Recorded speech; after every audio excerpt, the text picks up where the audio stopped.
World Cup points, of course, today. Tove Alexanderson having won every single individual race of this World Cup 2019 has a commanding lead at the moment. But we can introduce these top 6 runners here. So in Abersold in 5th current standings for the World Cup, and that's the order as well that they're going to go off in the terrain today. Sabine Hausert there, so we've got loads of Swiss women all going 2 minutes after each other in the competition today. Natalia Gempeler, she of course previous World Championships winner of the middle distance. Mary Katani, European champion as well. She goes second to last, but the leader in the World Cup standings, having won every single individual race this year, is Tove Alexanderson. She is the last starter in today's competition, and it's some physical racing today likely to put the Swede at an advantage, I think. So they've been out in the quarantine this morning, getting the preparations to the races, and also to ensure, of course, that they have no idea of what's been going on out in the terrain. They don't know the map until they pick up the physical map itself. So this is a chance to prepare for the competitions, get in the focus, get all your kit together, just have a little rest. Some people just take a corner to themselves. Some people will have a little chat to the others, and maybe this is where some of the nerves start building, especially as you can see some of your competitors, and gradually the quarantine gets quieter and quieter as the athletes head out into the terrain. Then they go from the building here all the way towards the start, where they will, of course, begin their course. It is a long one today, and significant climb too. So 6.2 kilometres for the women, 220 metres of climb. We've got an estimated winning time of 39 minutes. That's on the longer side for a middle distance, and we can have a look at the course now. Jonas, why don't you talk us through this very hilly terrain? Yep. We are in the northern part of Switzerland, close to Basel, in the Jura Mountains, and it's very typical map for this region. It's steep and it's stony, and it's usually quite wet in the forest, especially in the slopes, and stony as well there. It's not the terrain you enjoy most when you are training. It's bushy, it's steep, it's stony, but it's very nice to compete in, or at least there used to be nice competitions in this one. This one here, third leg, I think one of the decisive ones today. It's a route choice from 2 to 3. There are different options they can take. This is control number 3, and this is also the first TV control. See, the forest is quite open. It's not as bushy and with many thorns as it has been earlier years in Switzerland.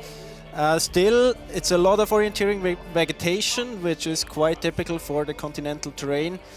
We go in here to 5th and 6th control. The visibility changes there. It's more dense, so I think especially the 5th control, when you have this change in the terrain, will be challenging.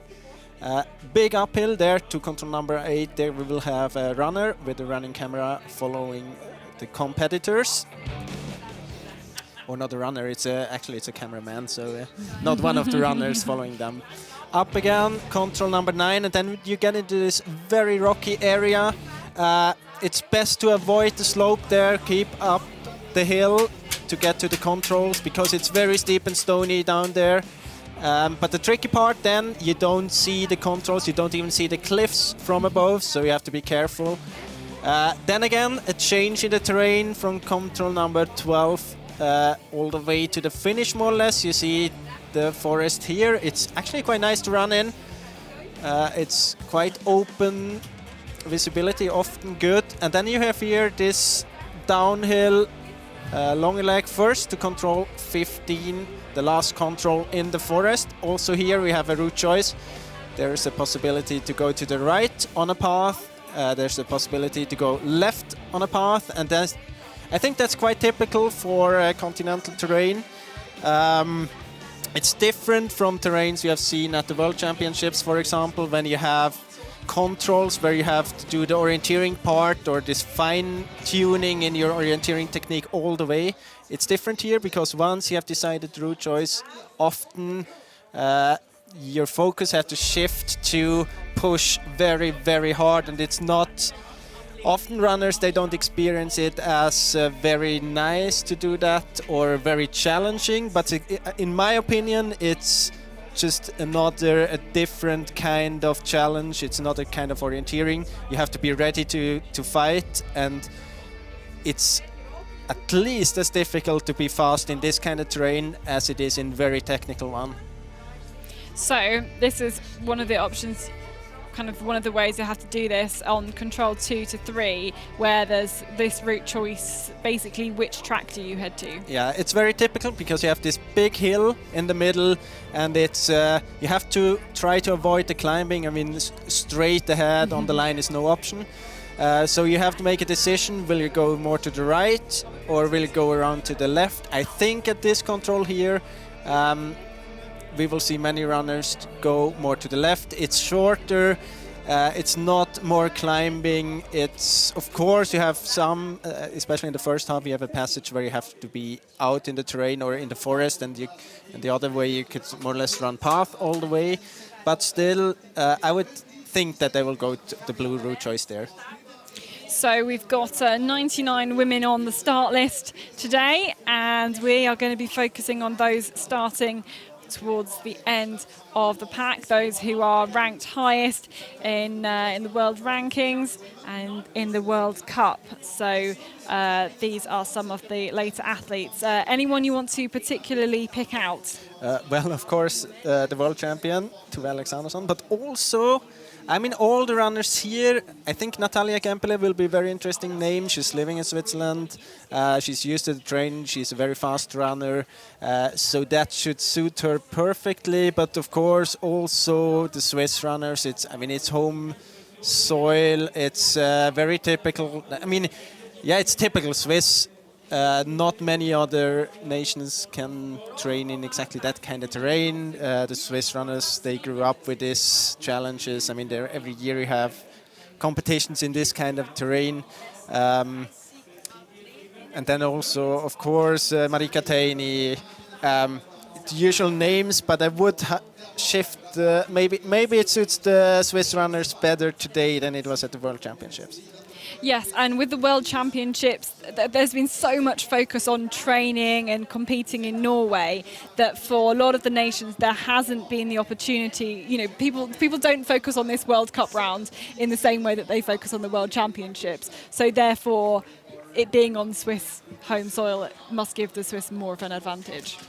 Yeah, I mean, it's no one ever puts as much effort into a World Cup as on World Championships. So. But still, I mean, it's, of course, if no one prepares specifically for a competition, then the one from the nation has the biggest advantage. But still, it's continental terrain. We have many experienced runners here in the field. They have been training or running in this kind of terrain before. And I think it really is the biggest challenge to be ready to take the fight. When you're ready to, I mean, if you're ready to fight through the course and really push when you get the chance to, I think you will do a good race, and then you will also get the chance to enjoy it. But if you don't have that mindsetting, then you will struggle today for sure. Yeah, I think if you push it harder, you're going to get more out of the terrain. You're probably going to find it easier. But if you get in most that mentality, most of all, you will be faster. Yeah. I mean, that's it. The thing is, it's so easy to get comfortable or like a little bit lazy. I mean, you're on a path. The feeling is that you're moving fast, but everyone like all the other runners, they are moving fast as well when they're running on path. So you have to go this extra. You have to try to not lose time on these easy parts, and that's very challenging because then you have to shift back when you get into this stony and rocky part and shift back to the orienteering technique, because it's very easy to lose focus for just a second, and if you're doing that, then it's easy that you do a small mistake, maybe 10, maybe 20 seconds, but we have seen at the World Championships we had From position 3 to 7, they were within 7 seconds. So you're not allowed, and that was in Norwegian terrain, so you're not allowed to do any mistakes here. Yeah, and certainly the end part of the course is going to be really, really fast as well. Just that downhill running. But there I think it's different because everyone knows it's the finish. Everyone knows they have to fight and run fast there. So I don't expect them to have much differences in the speed there in the very end. It's more in the forest. You have to be ready to really push it. So Lisa Huller takes the new leading time there by 2 seconds. So we've seen on the GPS tracking that she took the left-hand route round to control number 3, which is where we have our first TV point. We think it's definitely the shorter option. It's got equal amount of climb to the others as well. Saila Kinney here on the start line to begin her middle distance race.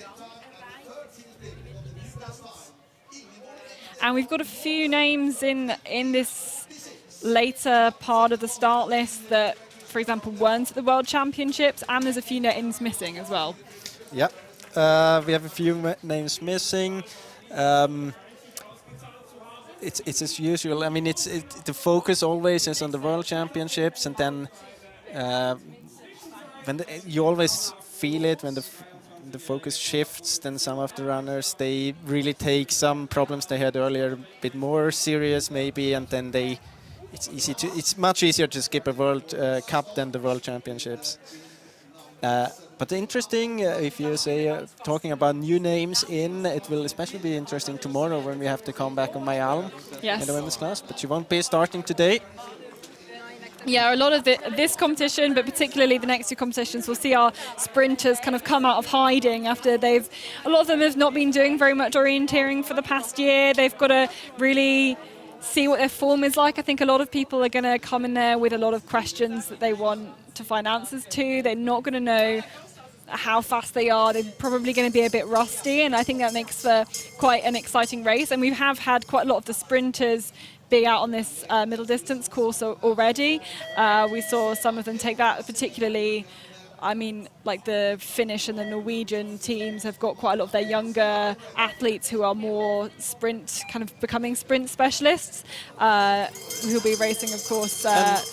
I mean, that's quite natural also, because now you shift the focus from forest to the sprint, because next year we'll have the World Championships with sprint distances. So that's, in my opinion, it's a good thing to shift the focus now and maybe give the sprinters a chance compared to the pure forest runners. But then I suppose also a lot of the pure forest orienteers have to decide, are they going to go for the Sprint World Championships as well? They've got to really make that decision. So this is this view of what the forest is like in this part of the terrain. You see a lot of wood. It's quite wet, the ground usually, and it's soft, so it's quite, you need a lot of energy to run, and I mean the uphills, they are brutal. You see it here, Megan Carter-Davis on the way to the 8th control. It's let's say, so the course planner made it very tough. I mean, the 7th control is a very easy control there. You can run the path all the way. It's tempting to go full speed. You have to go full speed, of course. And then you're down there and you have to climb all the way back up again. And then you have to be careful to not miss the control or do small mistakes there. So Megan Carter-Davis on the way up to control number 8. Still seeing if we can see her up here. She was in 6th place of the pre-warning control. The Brit who's won all 3 British Championship titles this year.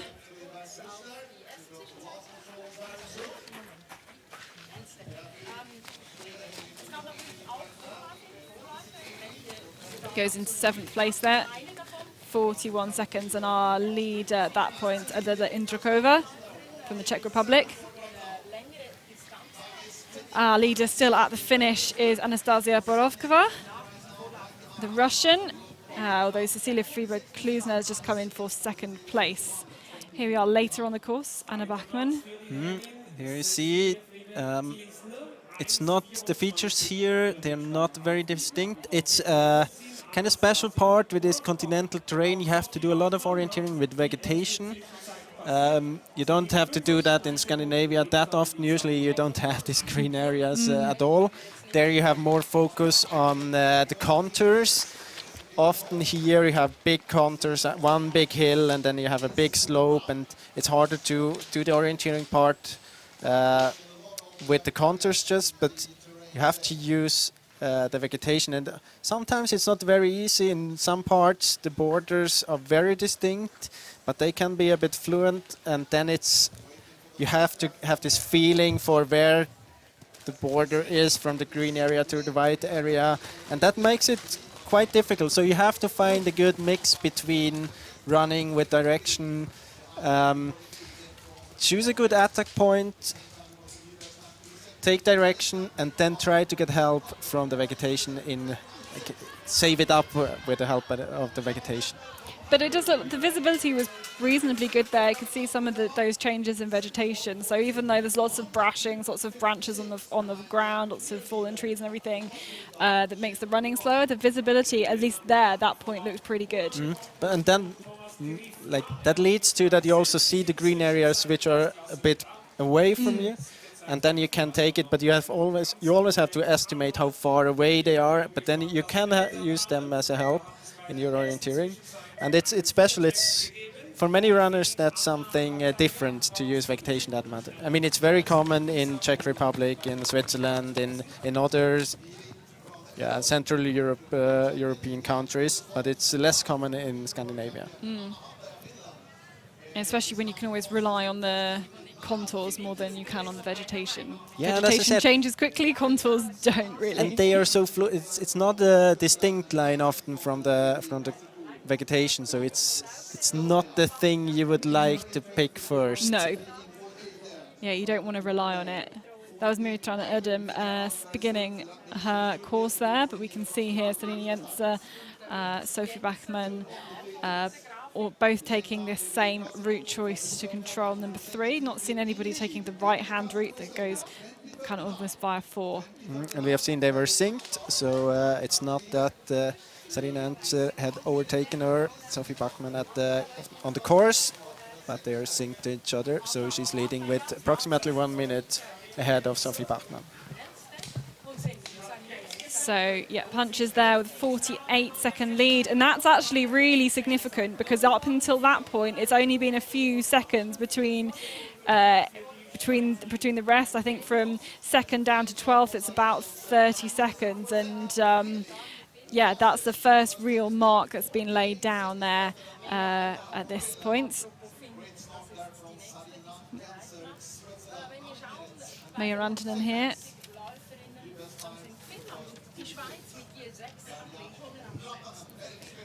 Ready on this start line, a 2-minute start interval here. Oh, this looks like a...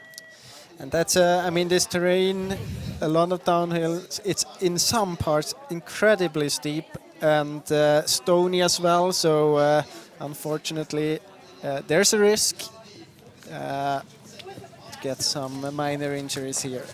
Yeah, hopefully it won't put her out for the next couple of races. We've got the knockout sprint and what is becoming like a classic sprint format on the Sunday as well. But straight down and immediately into the terrain, quite a short number 1, and Meija Rantanen gets her race underway. Now we can see, looking for the Swiss athlete Lisa Höhler on her way up this hill. It's a bit surprising for me that she chooses to take the path up again. I mean, we have seen pictures from the terrain around Control 8, so it's quite good runnabilities. You wouldn't really need to make these extra meters up there. You could cut and run all the way straight to the control, more or less. The things you would like to avoid a little bit here are those green lines, because usually those bushes are not that nice to run in. It's better to run in the light green areas. Well, I mean, this control isn't the most difficult. There's a re-entrant, you can kind of work your way up and then go towards the top. Yeah, and you should see the stones just before the controls, but don't. I mean, you have to take in mind it's a tough uphill, and if you're out of oxygen, you make stupid things even at places where you shouldn't. I don't know. If I think back to the World Champs relay last year, where we had this big climb up to the second or third last control, we have seen stupid mistakes there, which they would never do otherwise if it wouldn't be after an uphill. So it's really, you have to be careful up here to not go into this very red zone of your head. But you see the stones here, and they are quite clear also in the terrain. And will the athletes be able to look across the whole course? Will they get an opportunity to see where in the course the climbs come and be able to use that information much? Or do you just have to go with the flow? I think that's a bit individual, but I don't think that the runners usually do it. In some parts, of course, if you take control 3 in the women's race here, where we have a long route choice and you have a lot of time on the road, it's good to take a look ahead and try to be prepared for what's coming. But I don't think that they will go through and analyze where are the climbings. Usually you take a look, try to get out if there's a big route choice coming. Maybe try to get a feeling about where to go there already if you have a lot of time. But it's always a source for mistakes if you're too much ahead and then you have to switch back again and you lose contact with the map for some seconds and suddenly you don't know, have I passed this? How many meters have I been running? When should I leave this path again? So it's always a risk you take, but also an advantage, of course. So you have to make a decision there what you're doing. But I don't think they will go through the whole course and try to analyze where climbing's coming, because they know how much climbing it will be on the whole course. That's a good information to get, but when it is coming and exactly at one point, not in the middle distance, I think. So we're live with Serena Jensen, and this is synchronized, so as if they started together, and she's so much further ahead than the other two who have just set the new kind of fastest times around control number 8. And now she's coming into this area where the visibility is a bit lower, so you have to be careful. You have been running on a path or a street there for quite some time, and now you have to switch back into this.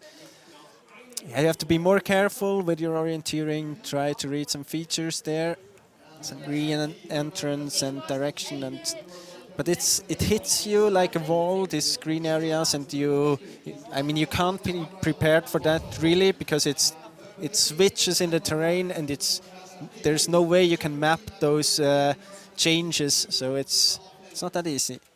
Let's see, Saila Kinney here. She does a mistake. Well, I think that's quite an unnecessary. That's kind of a mistake I can imagine happens when you try to read ahead on the course, because you get this very easy attack point just beside the road, and then it's just 30 meters up. You get this border in vegetation border, which usually are very clear. The control, we have seen pictures from there before, is quite visible, so I can imagine from below anyway. I can imagine that she was reading ahead, thought that the control would be quite easy, and then was actually at this point where how far have I gone? Have I gone too much left to the right? And then you do some mistakes, maybe 30 seconds, but that's quite a lot on this course. Sophie Bachmann there, just going down. Still going down the hill, so it looks like. Oh, there we go. Seeing the control.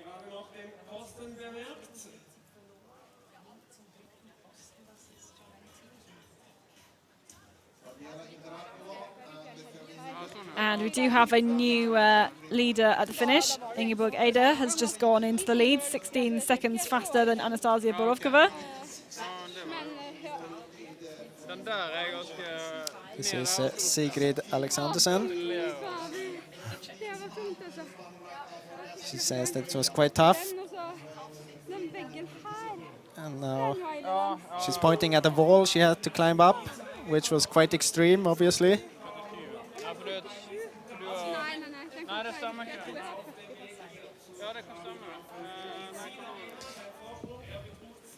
That's Sophie Bachmann.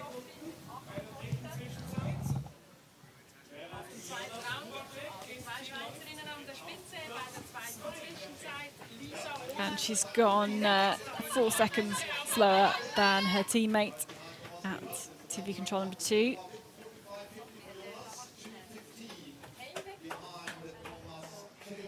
And we've got like a kind of almost like a Finnish quarantine here.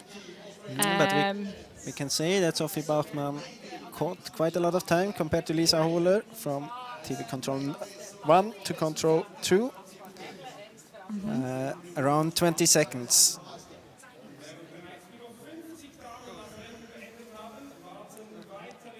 Anna Hattia here on the climb up to control number 8. Looks like she's going pretty well at the moment. I think it's really hard from this camera angle to get an idea of how steep the terrain is.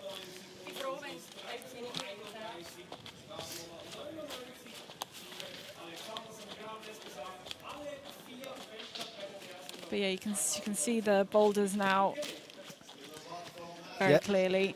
It's hard to see how steep it is, and it's also, you have to keep in mind they're not allowed to push all they can up there. They have to save some energy. You have to be smart with when you're planning your energy, and it has to be enough for the whole course. So you can't just push up there and then lose focus or whatever. So it's always a tricky part there. How much should you push in the uphills? Well, Anna Hattia has taken the lead now by 17 seconds ahead of Lisa Hohler. So that's a good early time from the Finn, 20 minutes, 13 seconds running so far. Laura Robertson there at the finish.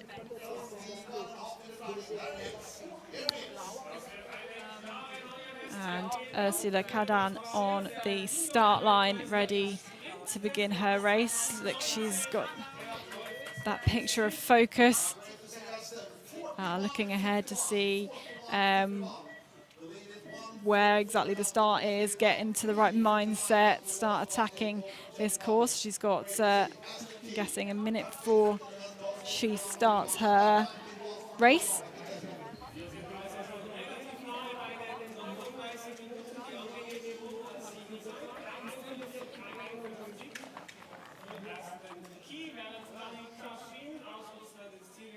And Anna Bachmann came into the finish there in new 5th fastest time, 46.19. With Ingeborg Ada still our leader at this point, 44.29.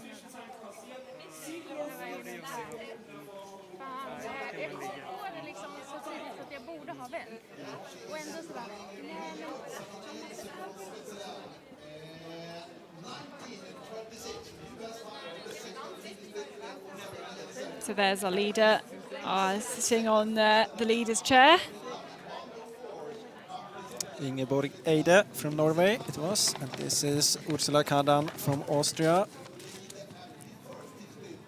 Just wrestling with that map, getting it folded up so she can begin to have a look at the course and make her decisions. First couple of controls, just get those focused and try and really cleanly get the first control, and then that just sets up the rest of your orienteering quite well. If you make a mistake to the first one, that's quite a big damage. Let's have a look now. We're live again with Serena Jenser. Yeah, and you see she still has an advantage there, but it's not as big as before anymore. There she had 48 seconds. Yeah, maybe it's 40 seconds now.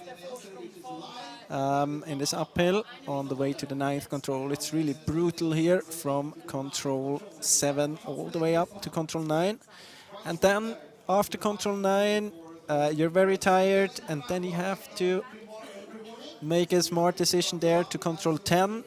You have a big slope there. It's incredibly steep, and you have to hit a cliff there in the slope, which is not that easy, especially because the smartest thing is, I mean, to control 10 you can stay in the slope, that's okay. You can also go up, but then control 11, it's better to stay up, and then you come from above down to the cliff, and it's hard to see the cliffs when it's so steep, and they are like behind. You don't see them because you look over them. Yeah, yeah. But that's a very good start, or a very good race so far by Sarina Jenser. Well, if you look at the trail there, it's a minute long, so doing pretty well. And at control 8, she was 47 seconds ahead of Anna Hatia. Looking now for Sailakini up this slope.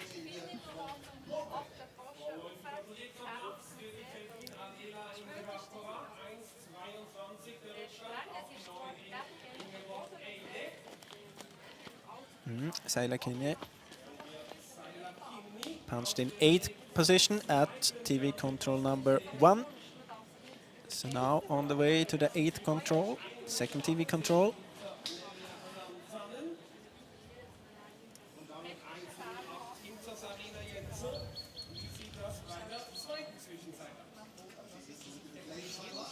Best World Championships middle distance result comes from back in 2014 in Italy when she was 7th. And up the slope now to this 8th control.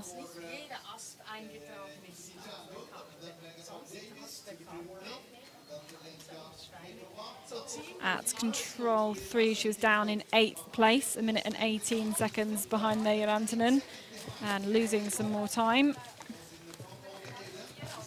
She goes 6th. So losing 20 seconds on Sarina Jenser, maybe just 10 seconds actually.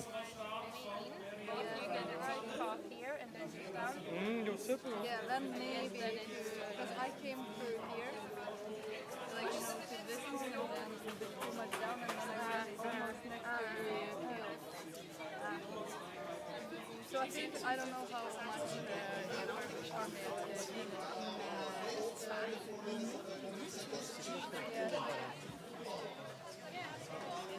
Asuna Keita and Anna Backman there chatting about their races. They started 2 minutes apart. Obviously, it's a very key part of orienteering is that analysis afterwards, the comparisons. Did you see this? How are you feeling at this part? Anyway, Lisa Huller is now on her way down to control number 13. We're live with her. She's got a minute tail as well. So it means we should be able to catch her very shortly on the cameras, which we've got between 13 and 14.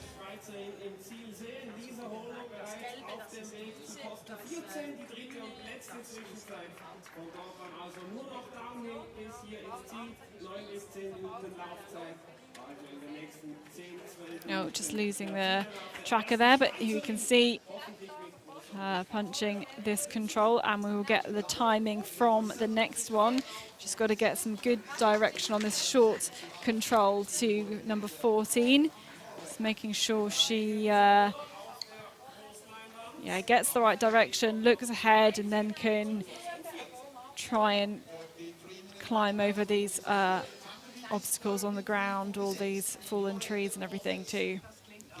And she completely alone. If we compare when we last saw this control and lots of runners, you can get that advantage of maybe seeing somebody duck into the control, but Lisa Huller doesn't have anybody to lead her in at this point.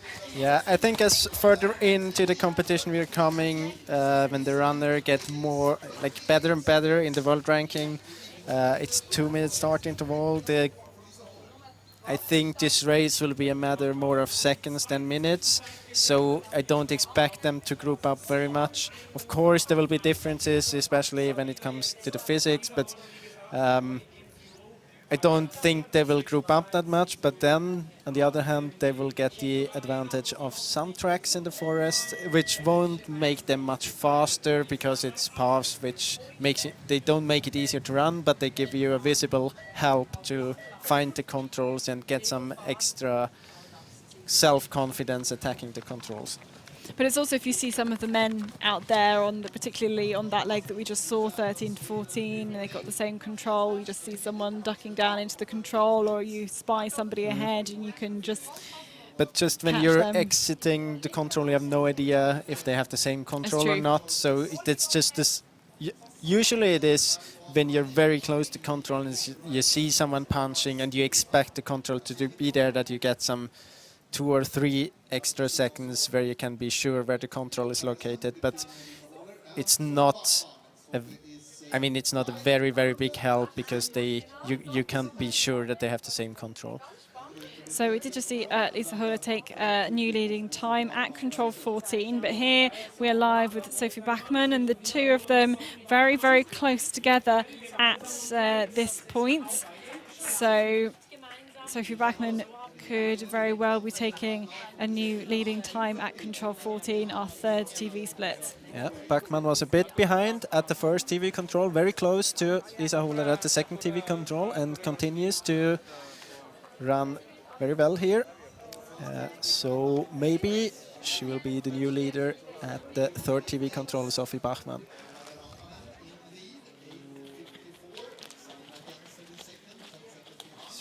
Maybe Sofia Hayana, maybe? I'm not sure. Don't see number bip here.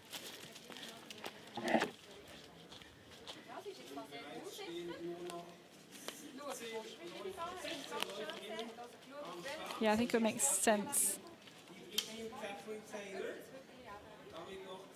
for it to be Sophia Heinen, but she's just stopping and looking around, not got that confidence. There we go. Now she is good into the control and on again. But if that time's correct, she's lost a lot in the forest there.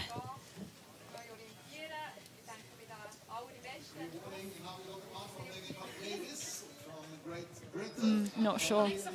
So now we can see live again with Sophie Bachmann. She's just lost some time on her teammate, just the little micro route choices going off the track. Yeah, we've seen there that Lisa Huller decided to stay some more meters on the track, and I think that's a good decision because you see how it looks around here, and there's really something you should do in this kind of terrain when you're running on tracks.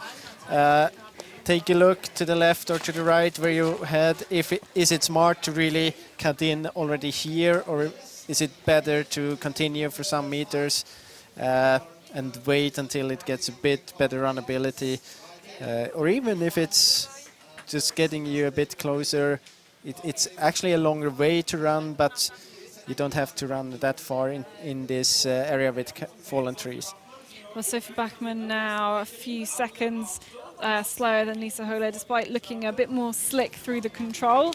Got her direction a lot quicker, and looks like she's she's caught up Anja Abter, the Austrian, as well. So caught her up by 2 minutes, which will be some good feedback. And now the two of them will be able to really push each other on this way down the hill and into the finish as well.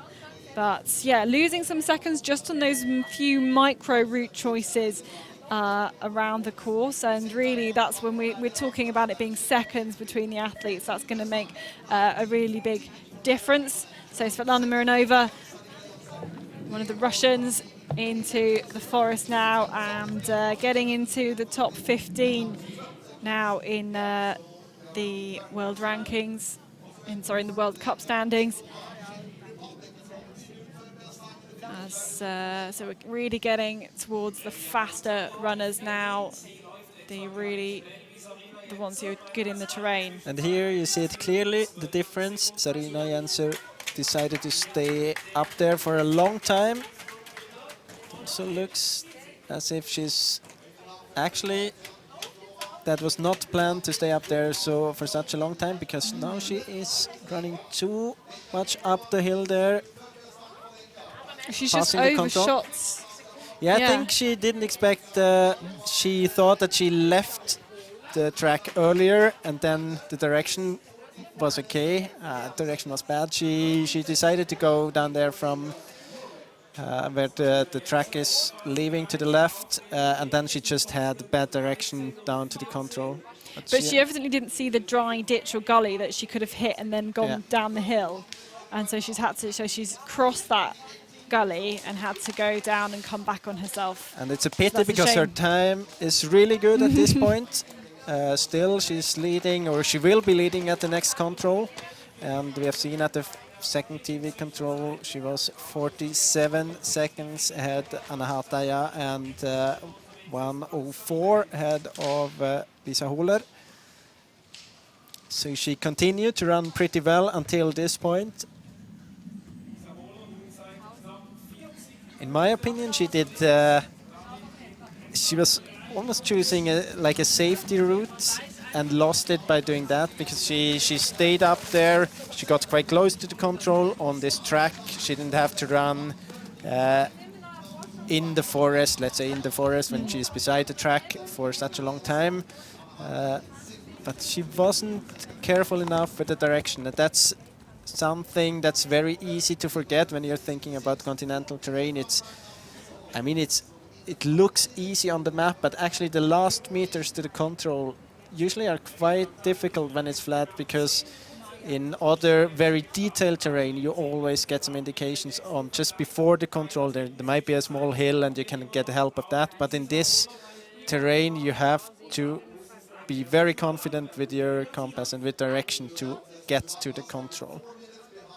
So maybe that's why she was taking that safety route, and then it didn't pay off, basically. Yeah, I mean, the thing at this control, if you think back, try to imagine how it looked like there, when you run on the track and you leave it somewhere, you don't exactly know where you leave it. So she did a good thing. She stayed on the track until there was a very distinct there was another track leaving this to the left, and then you know where you leave the path and you can take direction. It's harder to take direction after approximately 50 meters and you don't have this attack point where you actually can start from.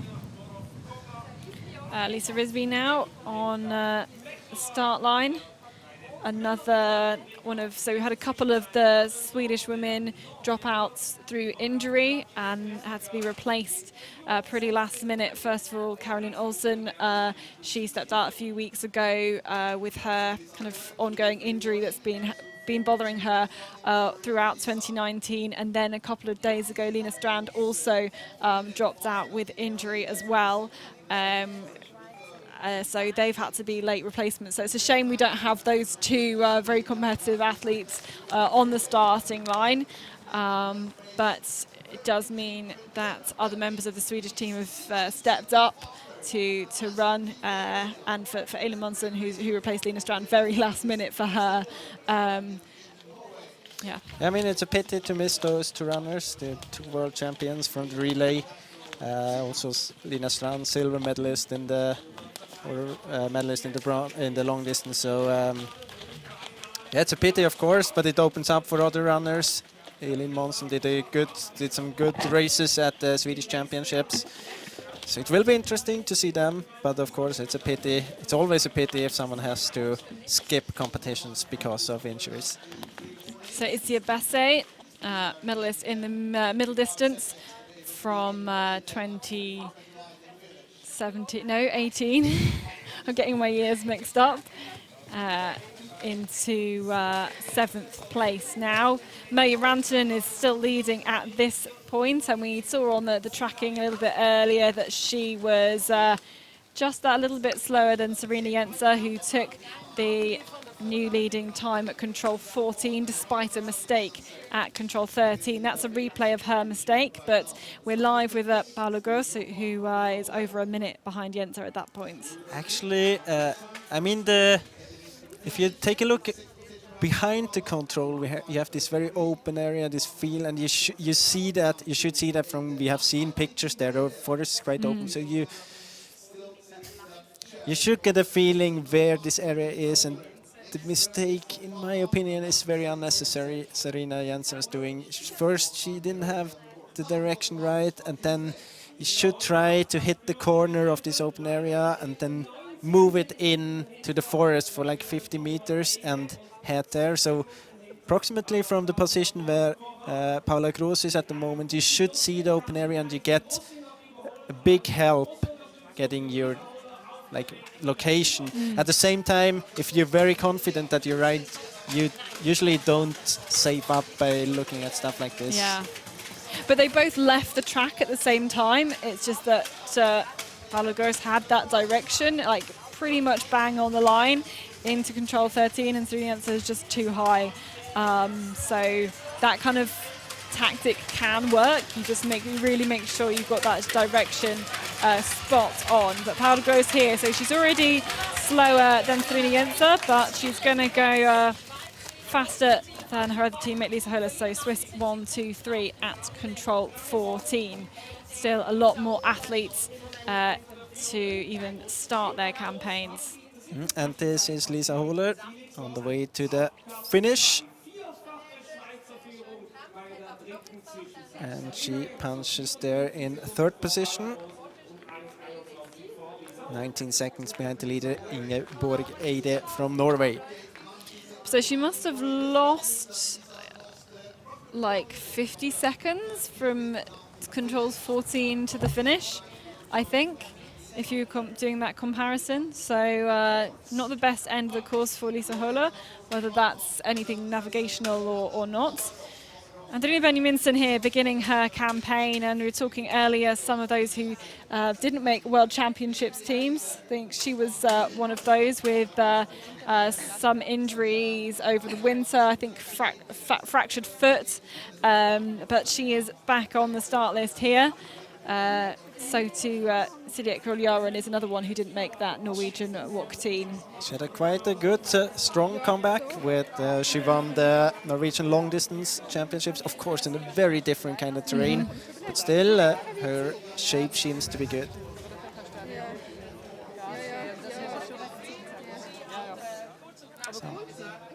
Some discussions about route choices. It's hard to understand where at the course they were when they were discussing the race, but she felt it was a funny race, at least. Funny, good funny? In a good way, yeah. Okay, good. Okay, Sara Hagström here. And we're into the top 10 now of the starters. But looking here, Ursula Kadan is climbing this slope. Oh no, it isn't, it's a Polish, so Alexandra Hornick.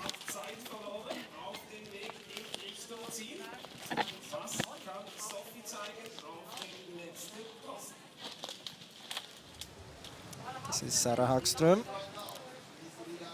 Soon to start.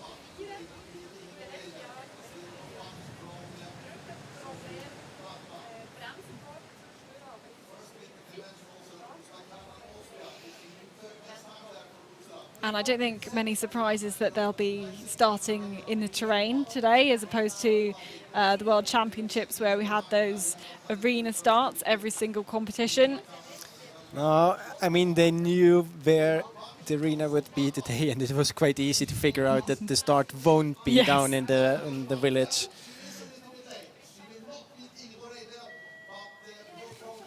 This is Ursula Kadan just punching there. She's gone third fastest at this point. 35 seconds slower than Meyer Antonen. And out then. So Meyer Antonen, we saw her take the fast time at that control we've just seen there. Haven't yet seen her on the way to 13-14 yet. Sara Hagström begins her campaign. This is Sophie Bachmann on the way to the finish. Last control there. Yep, and then she goes through this narrow funnel with some of the supporters out here. And she's not going to be fast enough to take a new lead, but will she just go into second place? As she does, so 11 seconds slower than Ingeborg Eide. But she lost 25 seconds from TV control number 3 to the finish. Would be interesting to see what route Ingeborg Eide took there in the end, because she was faster than Bachmann and also faster than Lisa Hohler there. So whether she took a different route or whether I mean, she was just simply faster.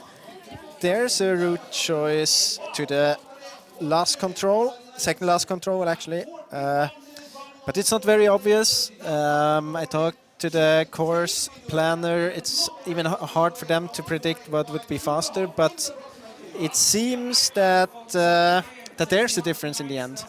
Sure. Yeah. Well, a lot of changes of places between controls 14 and the end, so lots can happen. And this is Sarina Jenser on the last meters of the course. She was in the lead at the third TV control, 54 seconds ahead of Paula Cruz and 1:21 ahead of Lisa Hohler. So let's see whether she's managed to do the right things towards the last part of the course. And look at the gap there. It is looking very good for Sarina Jenser, who can cross the line now and takes the new leading time by 2:27. And she was actually quite much faster than Ingeborg Eide on this last part, 40 seconds. So paced it well, had some really good speed towards the end of the course and is rewarded with that new leading time. A pity that she did a mistake there at control number 13, because I get the feeling that this was a very good race. Yeah, she'll be really annoyed with that mistake, and I think she lost a half minute there, and that's a lot here in this kind of terrain. Yeah, it's a lot. Big gap there. Silja Kroljarin here on the start, heading past the start flag into the terrain. And Silja Kroljarin, she is in good shape. She's proven that at the Norwegian Champs and races in Norway. And interesting, she's been living in Switzerland for many years, moved back now to Norway just before the World Championships. But definitely a runner who can tackle this kind of terrain and knows how to run to be fast here. And we see that Susan Lush a bit off direction there. I hope that that's a choice, another mistake. Tran there, here we have her. Yeah, it's surprising that she doesn't head to the north of that hill, because it's on the map anyway. It's quite a distinct re-entrant going up there. And you would get the help of all the stones, which are quite distinct in the forest. But I think she has control over the situation now.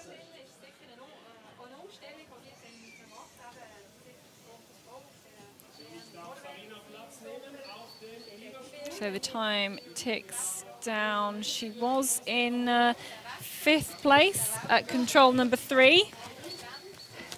And maintaining that, well, into 4th place now, losing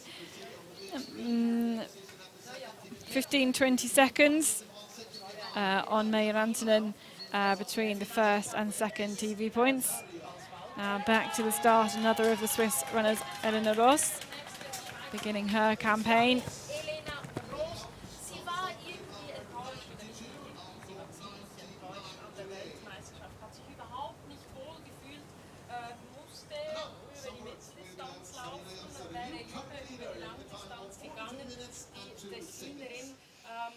Now let's have a look at some of these route choices then to control number 3. This is where we've identified one of the bigger route choices. And there I think one small mistake by Eide. He shouldn't turn. You could see that she wasn't 100% prepared to where to go.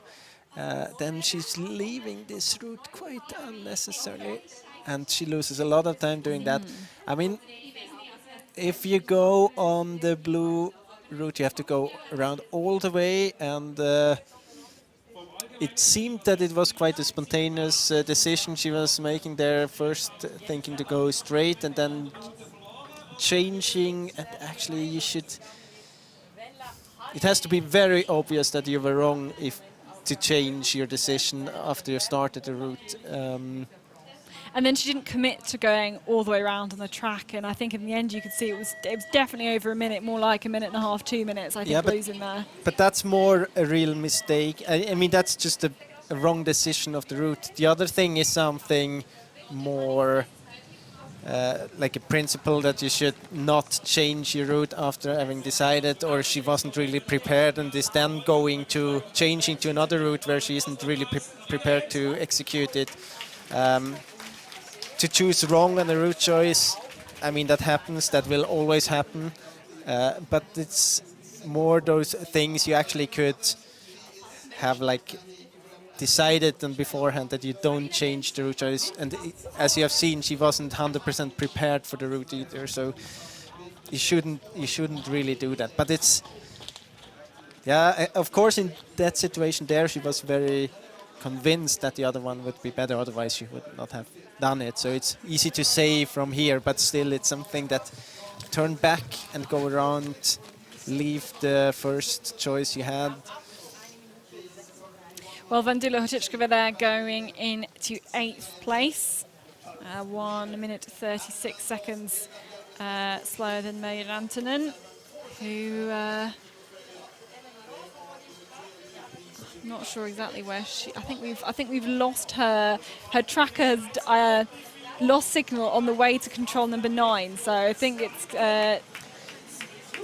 going to be difficult to dramatic when you say no, we lost actually, her. we've seen her through at TV3, but she was down in 26th place and nearly 4 minutes off the pace. So something's happened, but we don't know what it is because we've lost her tracker.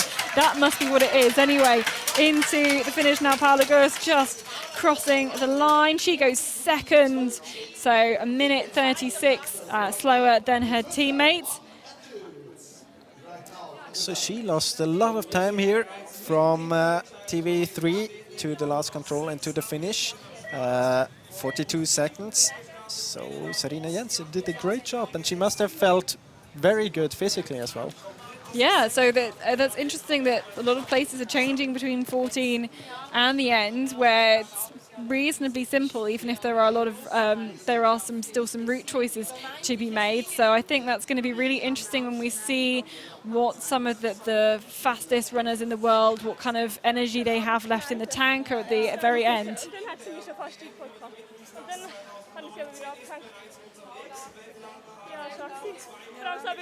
Du weißt, ich kann es wirklich erzählen. Ich habe schon gemerkt, dass ich stecken geblieben ist und dass es sicher scheiße ist. Aber nachher, ja, weißt okay, 1,5 Minuten weg. Und nachher habe ich etwas gemacht. She was talking about that she had some problems in the beginning, or there must have been a bad decision on the route choice because she didn't do any bigger mistake, but was almost caught by Sofia Hayanen, but then could run away from her again. So, but she told that she for sure knew that she had chosen wrong because she saw the runner behind her. So that's gave her kind of a bad feeling. So the two leaders there. Now let's have a look what's been happening. Oh, 2 mistakes. Maya Sianoya just... I mean, you were talking about what it's like around control number 5. Yeah, but it seemed that she was actually at the control but not punching it. I think she must have been just so close and didn't see it, or was expecting something else. And another explanation could be that she had the wrong number in her head coming to the control, checking, and it is wrong number. Then you continue, but yeah, maybe she wasn't there. We don't know. We don't. Sona Abbasov now next to hit the course, silver medalist from the World Championships, and is a name on a lot of people's lips to do well this weekend. Of course, first-year senior, and it's going to be really exciting to see what she can do on this home soil.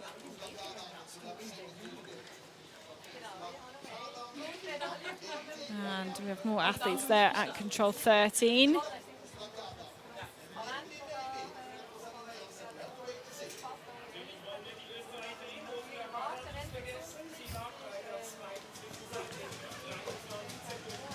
You can see more runners have overshot this one too. But we're live there with Ursula Kadan, the Austrian, as we see another replay of the mistake that we've seen from Selina Jenser. So even though she's the leader, she made that mistake, which we can see again. Yeah, let's try to figure out how much time Selina Jenser lost there. So it's already gone like, say, 15 seconds. I would guess it's somewhere around 25-30 seconds. Jenser lost at control number 13.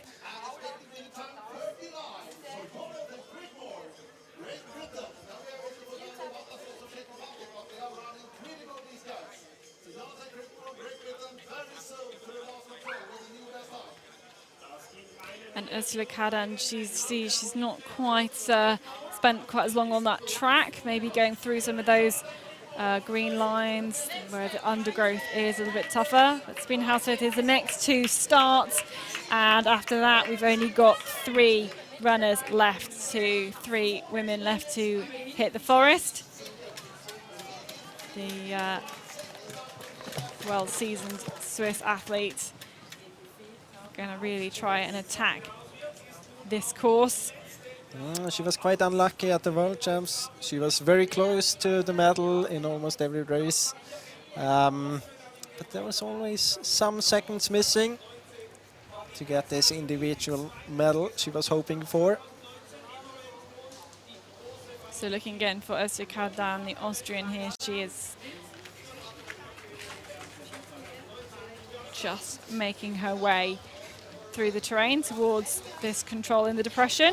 Goes second, so pretty good running. She's lost about 20 seconds on Selina Jenser if you compare that to the control number 3. Here we have Elena Roos in the picture. And she goes second at yeah, it looks very fast when you, and quite quite light running style. But we must remember, so she's gone second, but Meija Rantanen has had an absolute nightmare somewhere between controls 8 and 14. Oh, and that's what we didn't see in the picture before. That might be why she looked so fast and light there. But well, it was not a very big mistake, no. And it might be the 5 seconds she is behind Meija Rantanen at that point. So that shows that even with that major hesitation, she's running pretty well at this point. You could see that she was very sure that she's at the right point, but it's not really prepared anyway to what she's expecting to see. A bit surprised over the situation that she couldn't see the control from where she was, but I mean the time loss was some seconds only. It's nothing to worry about. It's more the fact that she got into that situation that will make her, stressed. A bit, and maybe for some other situations she will. I mean, it's a bit bad for your self-confidence when you get into these situations, but the time loss itself, that's not a big problem. So Lisa Risby now up this hill towards control number 8. And just trying to see where she was at the first TV split, which is number 3, and she's not in the top 10. So yeah, and you can see already the time ticking down here.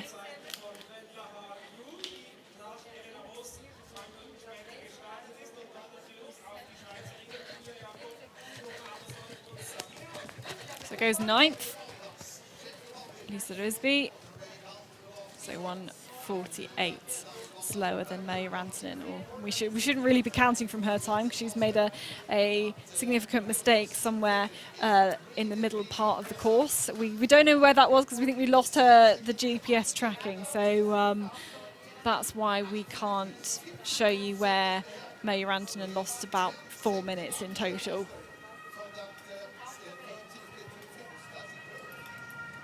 And now to our second to last starter, Marika Taney.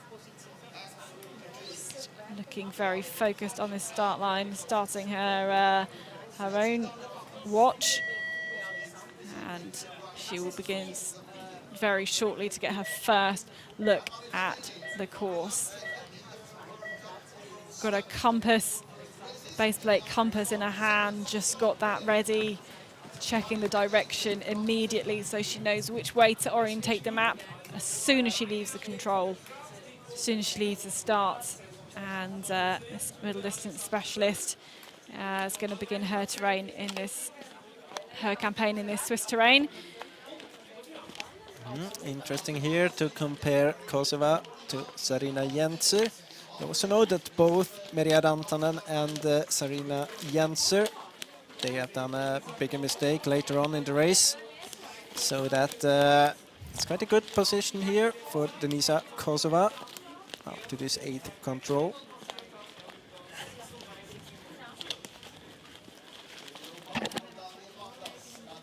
And she is running together with Andrine Benjaminsen, the Norwegian runner, who started 2 minutes before Denisa Kosova. That's a significant athlete to have caught up at these early stages. So get a lot of good feedback there. There's the Norwegian punches that control first, and Kosova also punched as well. We just didn't see her on the picture. She's gone the fastest at that point, 2 seconds ahead of Rantanen and 14 seconds ahead of Jenser. And now the last starter, favourite for this race. She's won every single individual race this year already. Has a huge lead in the World Cup standings.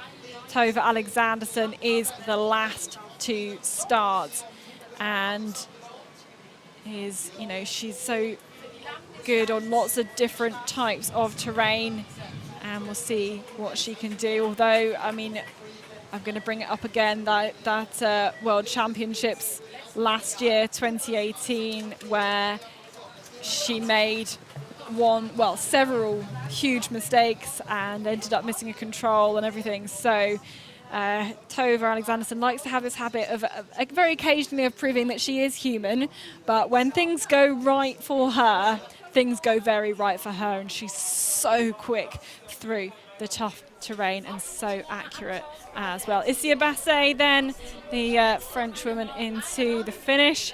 She goes 3rd fastest.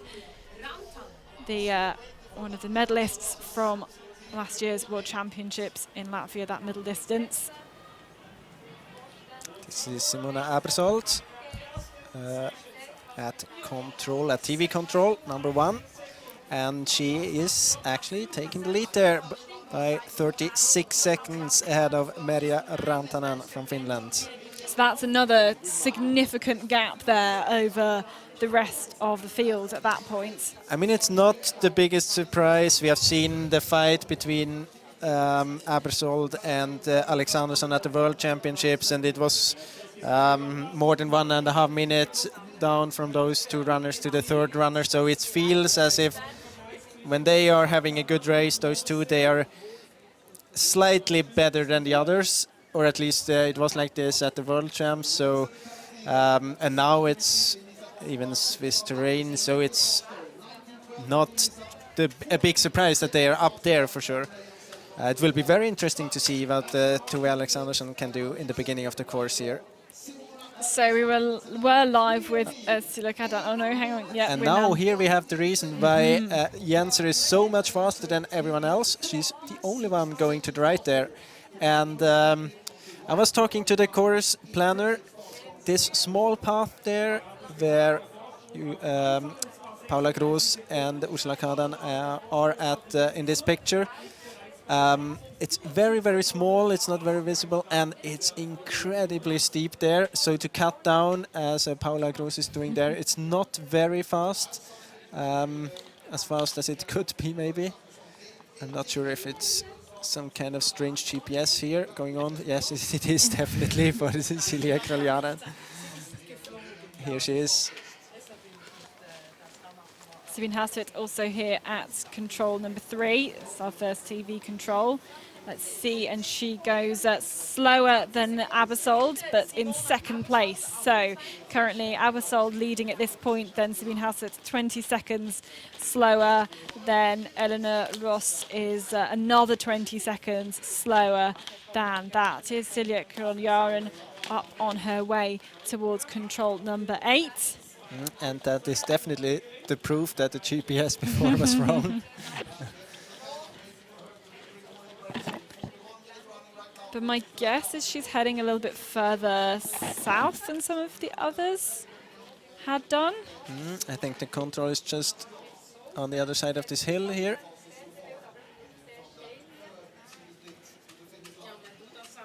Here she is, punching this second TV control in 4th position, 16 seconds behind Denisa Korsova from Czech Republic. But at control, let's have a look what's Yeah, it was gone on. She's 25, caught up some time. 26 seconds behind at the first TV control compared to Denisa Korsova. And now it's 16 seconds, so she caught 10 seconds there. So now live with Simone Abersold now on her way around to control 5. And it's another interesting thing here, who sticks on the slope, who goes cut straight down to the track. Meija Rantanen at that point just contouring round that hill, staying in the terrain. Korsova, Abersold, both of them heading out towards the track to be able to get those running faster on the track. Keep in mind in this very steep slopes, the GPS tracking usually is not 100% correct, so you can't trust it 100%. So the Meija Rantanen isn't, or Denisa Korsova isn't running just beside the track there. She's for sure running on the track.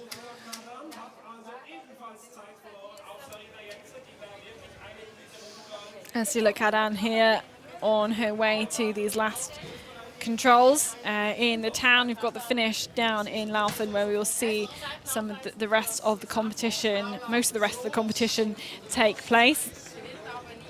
And you need to remember that she took this small track down from control 17 to 18, losing some time compared to Serena Jenser, I'm sure of it. But nevertheless, Silja Kadan's going to come in here for a second place finish.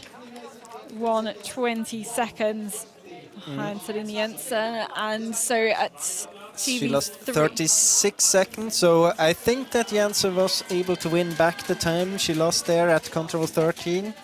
At least as long as no one else is choosing this this route. Yeah, I mean, we have to wait and see whether those last 10 starters, what they do with that. Yeah, that's really going to make the difference. Some hesitating here by Elena Roos, but no bigger time loss. To 6th position, 47 seconds behind. But Eleanor Ross was about the same time as Denisa Korsova at control 3 and is now 47 seconds behind. So in my books, yeah, that's, 3/4 of a minute lost. But not in this at this very control there. Oh no, not at the control there, but in the section between controls 3 and control 8. And this is Natalia Kempele from Russia, bronze medalist from the World Championships in middle distance. And she has lost time there. I was going to say it's a long time ago that we saw Sabine Hauswirth at that point. So Natalia Kempele 13th, a minute and a half down, and surely that's the end of her race there. And actually, I think she's going to be caught very shortly by Marika Taini as well. The Finn who started those 2 minutes after her is going to be very close behind. So Natalia Kempele making some mistakes already before she's got to control number 3. It'd be really interesting to see where exactly that was on the picture, but you can see it's looking really good for Abersold at this point. Of course, can't speak too soon. We've still got Alexanderson, the last starter, we haven't seen her yet at this 3rd control, but she is very much on her way.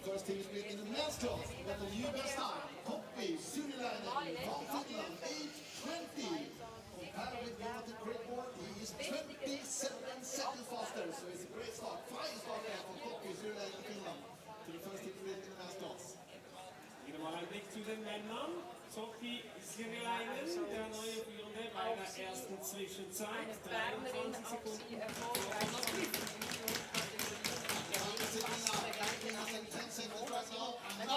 And here we have the last starter, Tova Alexanderson. This is her into control number 3, and she goes 12 seconds faster than Simona Abersold. So a good start from the Swede, but still a lot of the race to go.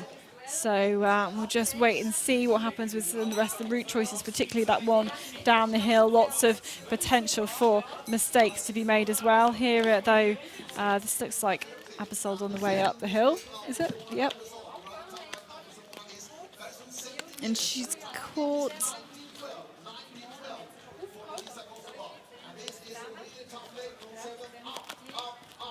Caught up Julia Jakob, we guess. That was definitely another Swiss top over as well.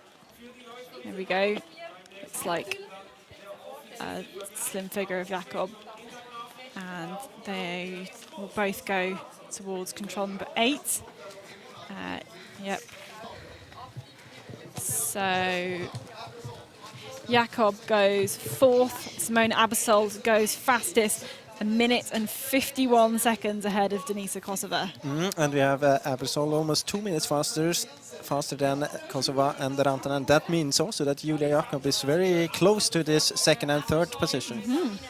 So if the race continues like this and Abersold and Jakob can stay together, or if Jakob can stay together with Abersold, I think she has quite a good chance here to get a very good position in this race. Yeah, she'll obviously be able to tell that her teammate has caught her up.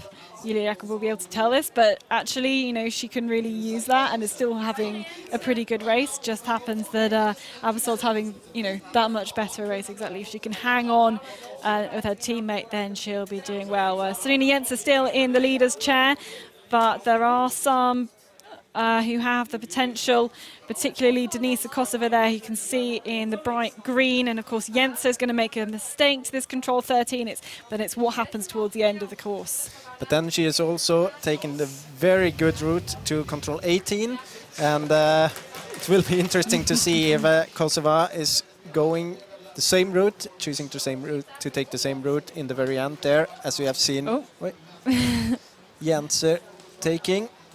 So looks like Denisa Kosova will take the new lead at control 14, but then it's all about this route choice from control 17 to 18. The route choices mattering, even if even though you think you can just switch off and just run towards control number 18, there really are decisions to be made. Well, you can see she's still running with Andrine Benjaminsen. The two of them, we saw them together at control number 8, so still going together. They've had each other's company probably for the whole race, and then now will be influencing each other, I'm sure, as they go down into the rest of the course, the last few controls, and of course the route choice 17 to 18 as well. But Kosova may well be, if she makes the right decisions, putting an end to the lead of Serena Jensen, who's still sitting on the leader's chair.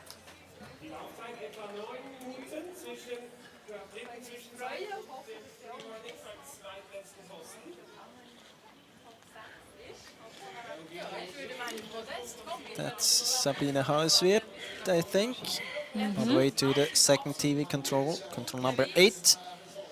Now she was 20 seconds behind Simona Abersold at control number 3, and you can see already from the time there that that's grown.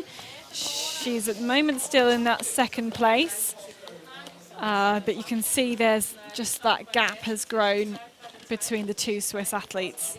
And if you think back, I mean, the situation for Abersold was very good in this uphill. She could see Jakob in front of her and got some help with the direction. She could focus on closing the gap a little bit, especially in the uphill. That's a big help.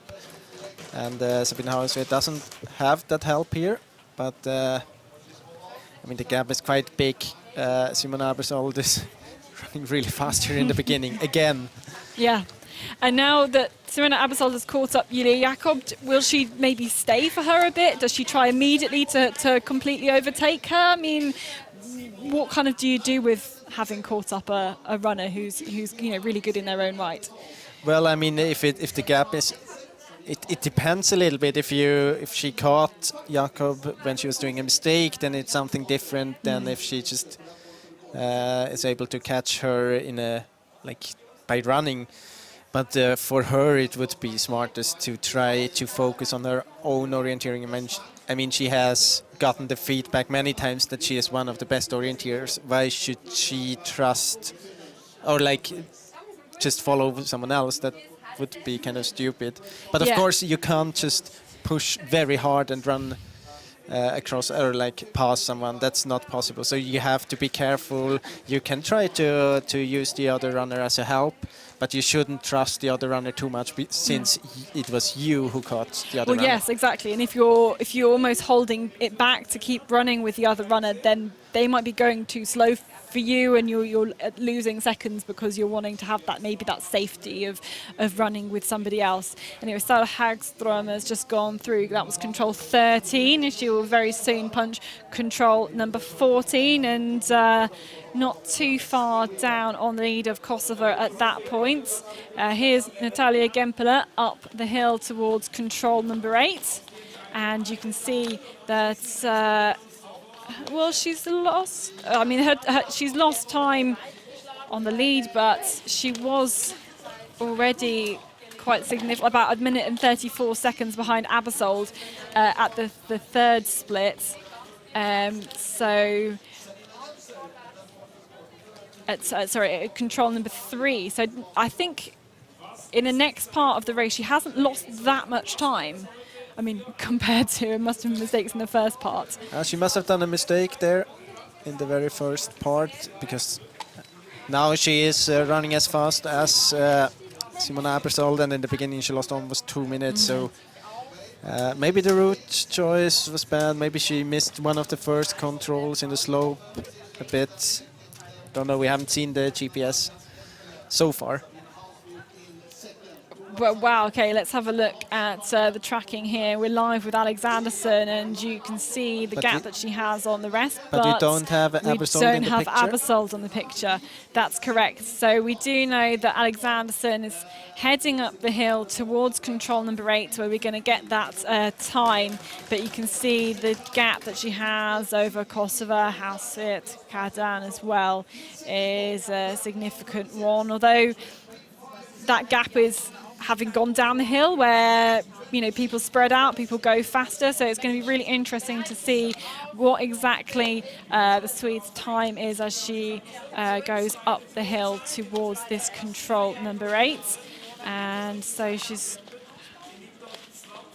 I was saying, still towards the bottom of midway up this slope now, and now she got into this rocky area. Parts. So very close to the control now. And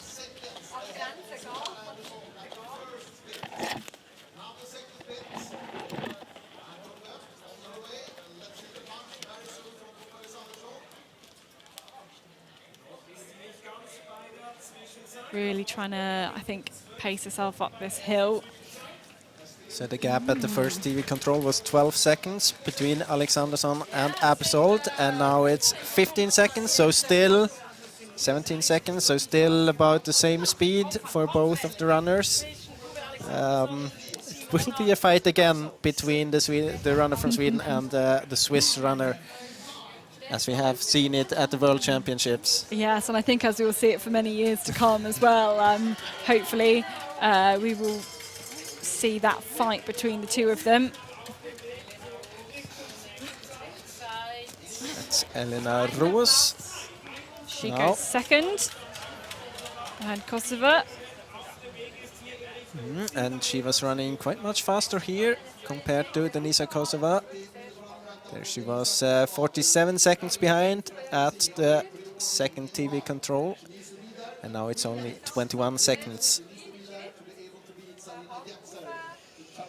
So Alexanderson there, just a replay of her going up the slope into control number 8, is 17 seconds ahead of Switzerland's Simona Abersold.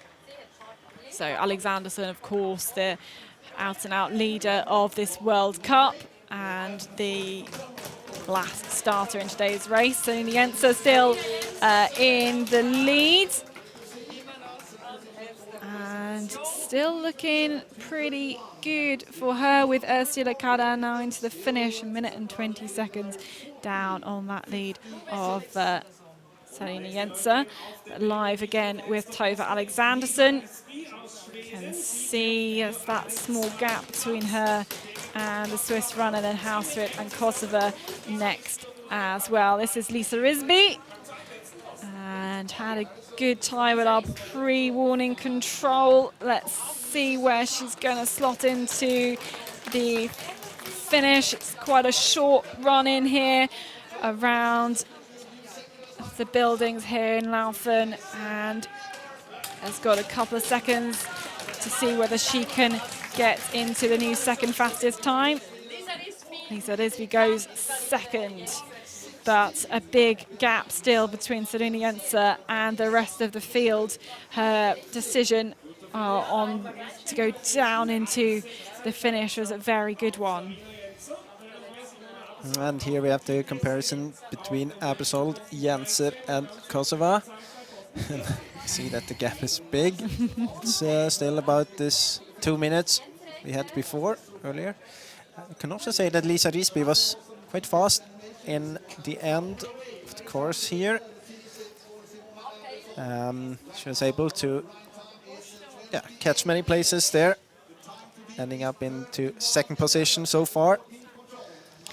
So we're looking here into control 13, and was there some runners being behind the control? Yeah. And I think that's there. This must be a mistake being made. It's a Swiss top, but It's I can't. Abersold, I think, and Jakob.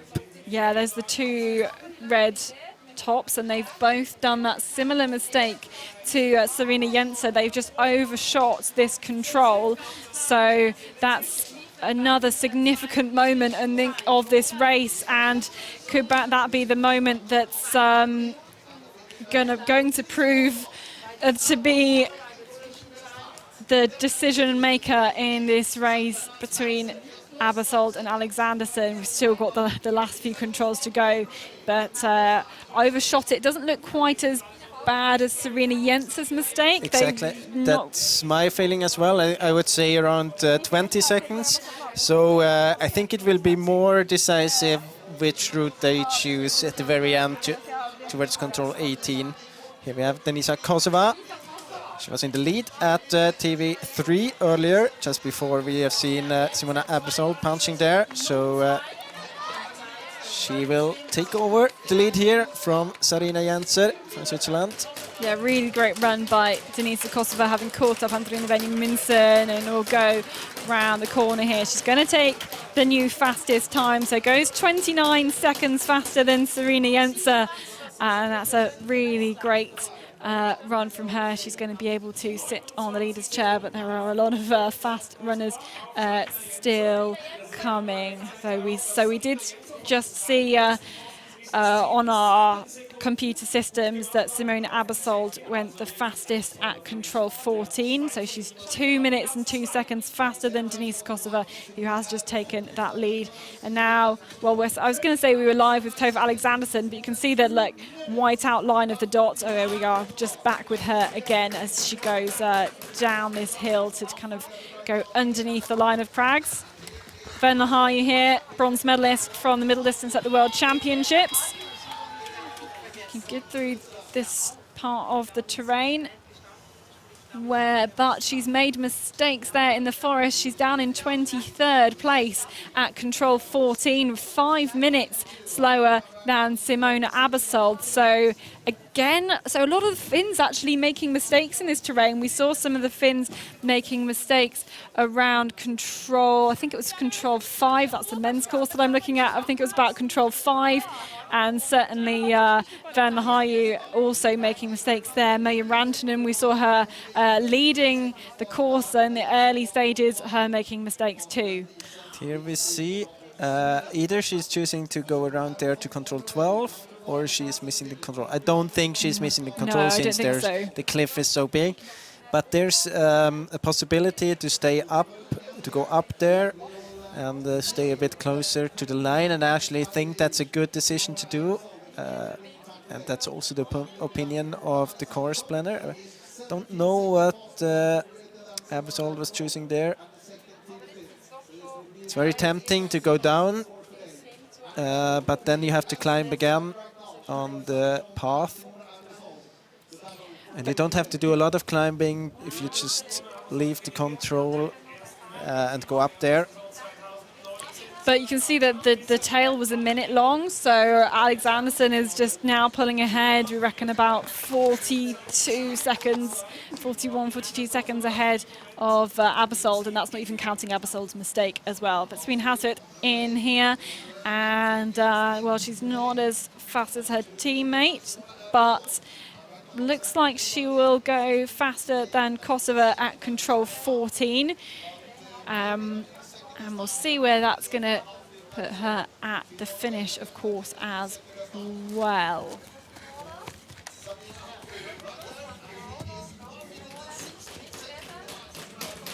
Now really checking the routes down here. Sara Hagström now into the finish.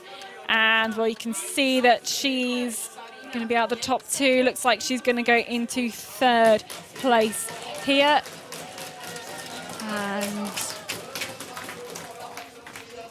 yeah, pretty much running same speed as some of those leading athletes. So she goes into 3rd place, 1:16. Denisa Kosova from the Czech Republic is still the leader.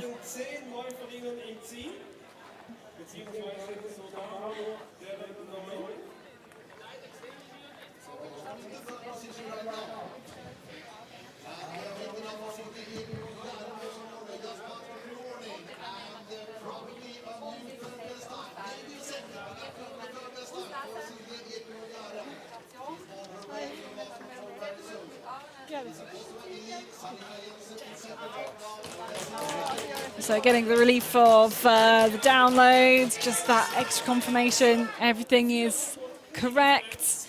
And Mrs. Natalia Gempele on her way to control number 13, and she's overshot it as well. Yeah, but not as bad as the runners before. No. Oh, I was going to say it wasn't. Seen the control yet, but now she took a look at the right, to the right there, and saw this open area. Let's say 15 seconds here as well. Yeah, I think not as bad as Abersold and Sarina Jense. Yeah, and Jakob as well, who's with Abersold, and she made that mistake too. So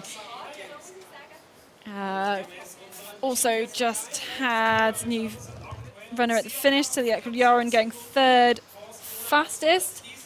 In fact, 37 seconds, only 37 seconds behind Denisa Kosova. But here's Natalia Gempele again, and we're going to get her time into this control. So it doesn't quite stop. Well, it stopped at 1:31 there. So in fact, she's gone faster than any of the finishers at the moment. This, as I just mentioned, was Silja Ekroljaren into the finish. The Norwegian going 3rd fastest. You can see 37 seconds slower than Denisa Kosova. Soon, here we have Tove Alexandersson. And this is significant. She's gone straight into that control, and that's where we've seen mistakes from the Swiss athletes. She just went absolutely straight into that. You can see she's running alone, and so we know Alexanderson was already ahead of Abersold, but this is just going to add that little bit more to her lead, and we're going to see what that lead is of Alexanderson as she comes into control 14. It's just here, and it's going to be a big one. Her lead is 1 minute 25 seconds. So Alexanderson, you know, was over a minute ahead of Abersold.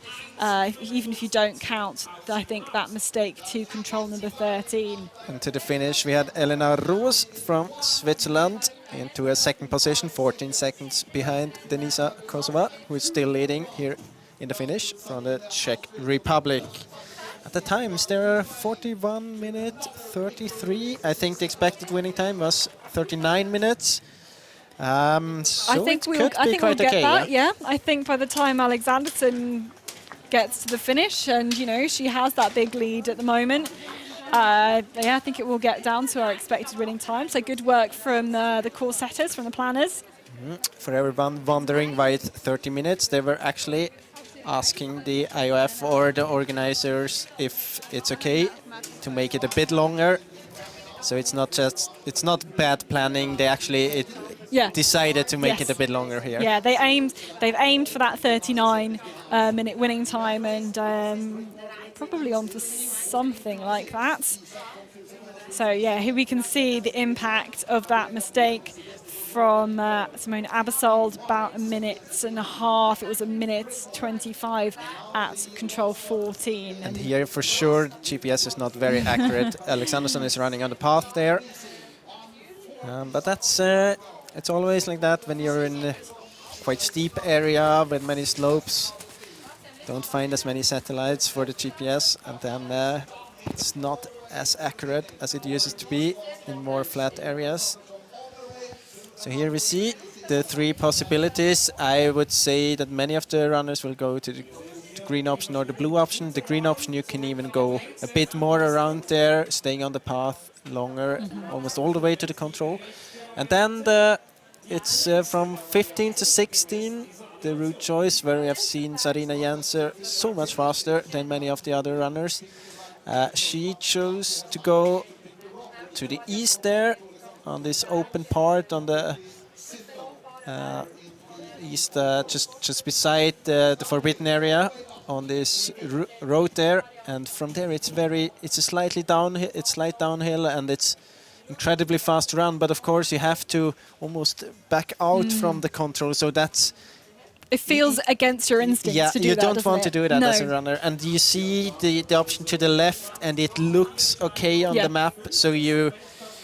I'm actually a bit surprised that she chose to take it.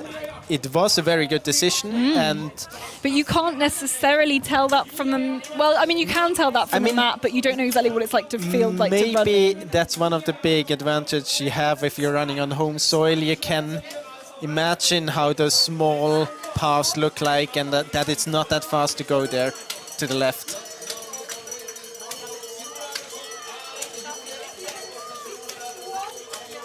This is Julia Jakob, and With Simona. she was together with Simona Abersold. There she is. So these two Swiss runners in together, Julia Jakob. Julia Jakob, it's going to be close for her whether she can take the new leading time, but also Simona Abersold there too. So these two Swiss runners into the finish now. Julia Jakob goes fastest, but very soon immediately overtaken by Simona Abersold, who takes the new leading time. So Julia Jakob went 3 seconds faster than Denisa Kosova. Now Simona Abersold has gone 1 minute 53 faster than Julia Jakob, and it's going to be really interesting to see which routes they went. My guess is they went west. And now we are for the first time at control 15. We have a camera there as well, and this is Tove Alexanderson. She's coming very much straight here to this control. There would have been an option to go more around on the path, but no problems whatsoever, and she is choosing to go to the left. Let's see if we can figure out from the split times here which route the others were taking. My guess is the others took the same route choice as well. I think because they didn't gain time. In fact, I think they lost time compared to Sarina Jenser. Actually, I'm not Kosova. sure. Compared to 2 Kosovo, minutes. yes. It was about the same. They lost some seconds there, so I'm quite sure they went to the left there as well. So let's have a look at that, and we can see actually the interesting different route choices between Hauswirth and Gempela, but Alexanderson, their confirmation there, she's taking that left route choice. Hauswirth is taking the same route as Gempela, but not as Abersold and Alexanderson. I think if you take the route there Abersold is taking, you should choose to go to the very right from the beginning, from the end of Gempela's tail there, this path. And it felt that she was running a bit more edgy there. So Venlahayu here into the finish, and we've got Sabine Hauswirth, these two runners into the finish. And now we're going to see, is it going to be the bronze medal for Sabine Hauswirth? So we know on the GPS that she's racing Gempela. She's also racing Abersold as well, but she's going to be slower than the young Swede. So where can Sabine Hauswirth place? She's going to go into the second place. Is it going to be enough for a medal today?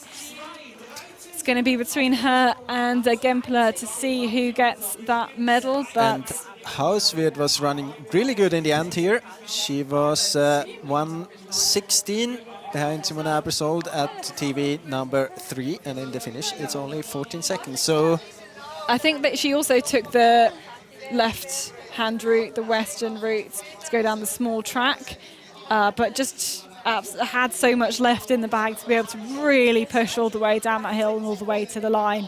And she's rewarded with that second place finish. So only 13 seconds behind Simona Abersold, and that really good finish is going to put her in some good stead there for a medal in this race. But now we are live with Tove Alexanderson. The tail is a minute. You can see she's got that big lead ahead of Abersold, but I'm looking there back towards Hauswirth and Gempela to see what's going to happen with that one.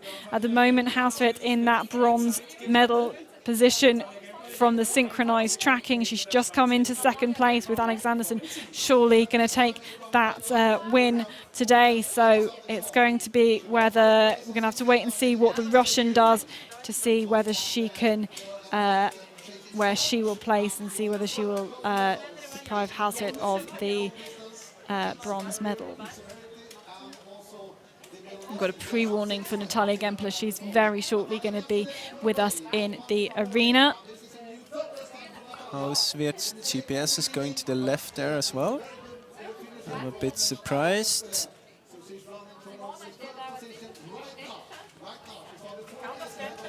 So here is Natalia Gempela.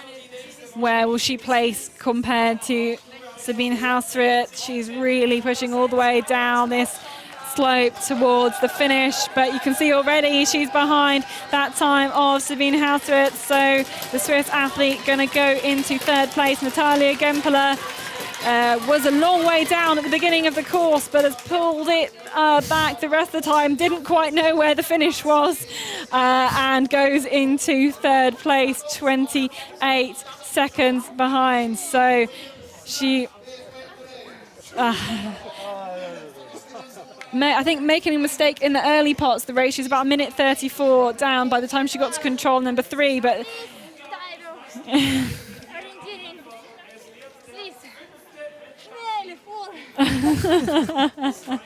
okay, but here we have in picture now Tove Alexanderson, the Swedish athlete who's going to take the win here today. She's going to take her 5th individual win of 2019. She's been dominating this Women's World Cup this year, winning every single race, and it's another dominant performance. Look at the time. She goes into the finish 37:01, and the gap back to Simona Abersold 2 minutes 36.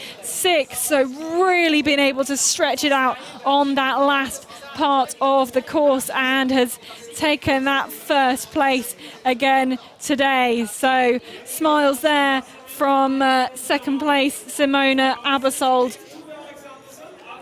and can high five Julia Jakob as well. But yes, Alexanderson just getting her printout, getting the download, and everything looks good for her, taking another win this year. It's very impressive that we always see the same runners up there. I mean, okay, today it was not very, very tight between Alexanderson and Abersold, but I mean, you have to keep in mind Abersold is still 21 years old, and I don't remember any race she had that wasn't good in since she changed to the elite, to the women's class, and changed from the juniors to the elite. That's very impressive, and also impressive by Sabine Hauswirth. Again, she's up there. She was always outside the top 3 in the individual races at the World Champs. Now she is on this 3rd position. I'm sure she's very happy about that. Quite close to the 2nd place in the end, but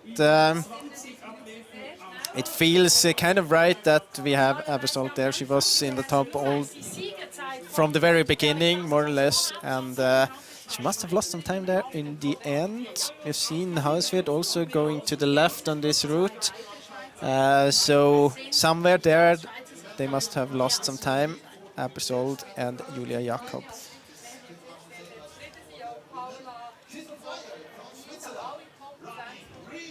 So a lot of the nations we're used to seeing towards the top of the results. Got some big teams here at this World Cup with athletes really packing the results.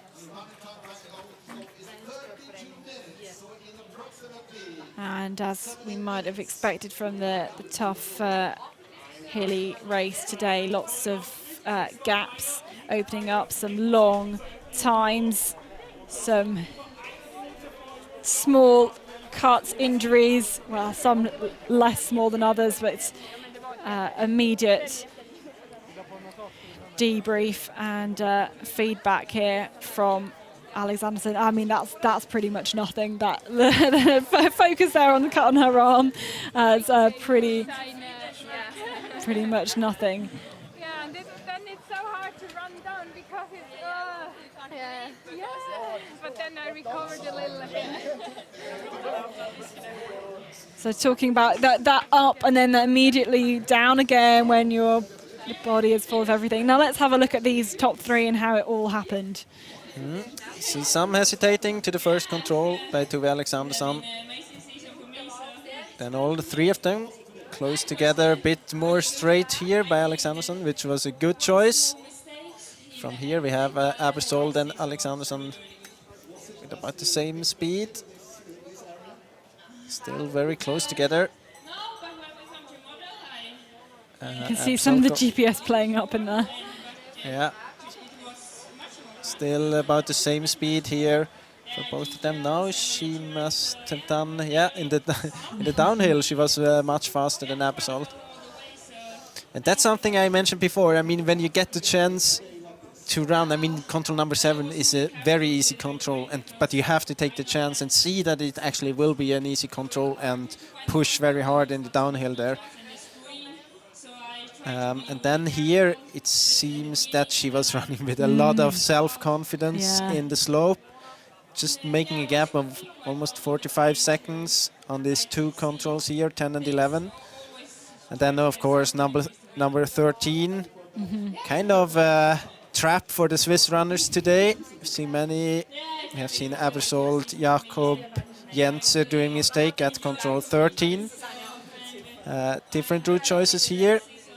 Yeah, that's what I was mentioning before. She was running a bit too edgy there, too much around. Then I think all of them were choosing. Yeah, they lose time there in the beginning. She couldn't find this small path. That's what I heard from other runners as well, that pre-runners, that they had problems seeing the small path there. And she was struggling. She didn't want to head down in the slope there without being sure that she's on the track. So she lost some seconds there.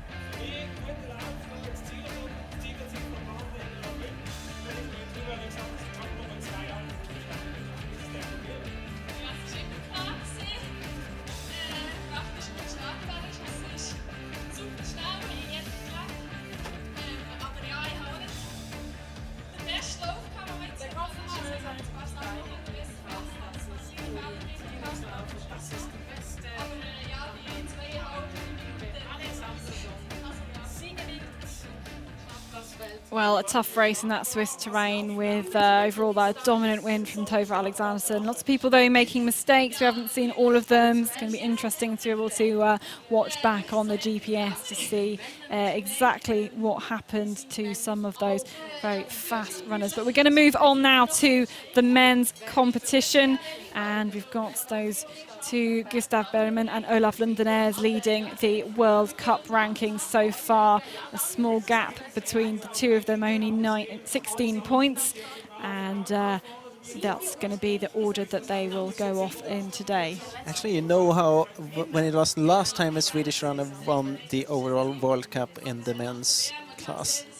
It was all the way back in 1996 when Johan Ivarsson won the overall World Cup in front of Jörgen Mårtensson. And the last 11 years we always had a Swiss runner, either Matthias Kiburtz or Daniel Hopman. So I think this year we might see a new World Cup winner. And it's very interesting since we know Lundenäs is not a sprint specialist, let's say it like that. Yeah. And Bergman has a very good chance to take it this year. Yeah, he does, especially with those two wins in Finland, the first World Cup round. He set that up really well. But, we're going to start moving into different part of the competition. I think this race specifically is going to favour a lot of the Swiss runners. We'll see what they can do with their races today. It's going to, the whole arena, the whole sphere is set up very differently, and these are the last 6 runners to go off. They will be going off later on this afternoon. We're going to be focusing on maybe the top 20-25 athletes, and of course the men have had a much longer time waiting in quarantine. Quarantine closed about 3 hours ago, but they are very used to this. It's not quite as bad as say the quarantine of the long distances. You're there all day. 2 hours ago, they've just been trying to relax, do all their preparations, see if they need to pick up a GPS vest as well, and just keep them relaxed. I mean, the runners here, they're very used to sit in the quarantine for such a long time. Actually, today, it almost feels that's quite a short time since the quarantine closed a bit in the competition. Yeah. And at the World Champs, for example, some of the runners are sitting there for 5 hours or something. So they are used doing that, and when you're well prepared for that, it shouldn't be a problem. But we will very soon take a look at the course again, and it's quite a similar course as the women's race here. Same first control, then a different route, but kind of the same characteristics here to the third control. Also here, a chance to go to the left or to the right, in my opinion. It's less clear what you should choose here. Either go to the left, which I think many runners will do. There's also a possibility to stay a bit more straight, or go to the right, as we have seen some of the women doing. This is control 3, also in the men's race, first TV control. Then we continue same way as the women's course, and also the men, not exactly the same control, but they will go into this more technical area where control 5 is, visibility a bit lower. Control 7 we haven't seen before in the women's race, but we have seen control 8, that's where we have the second TV control. Up here also with some of the cameramen running with the camera beside the runners.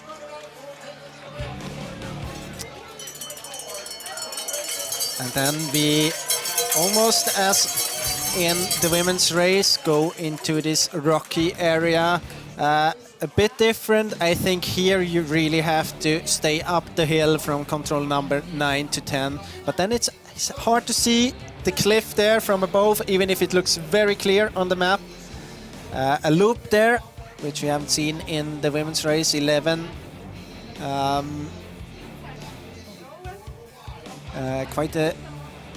It looks more difficult from above here than it is in the terrain.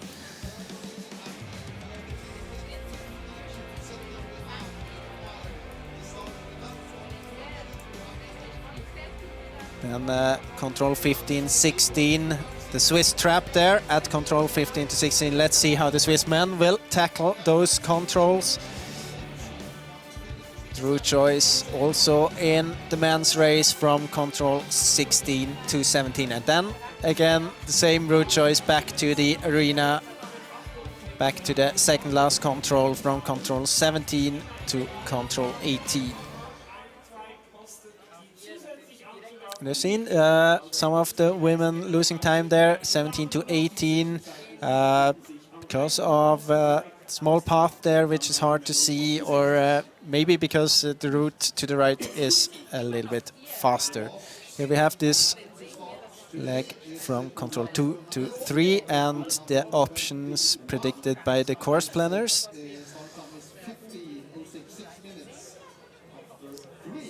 So again, we have the possibility, the red one, to go all the way around to the right.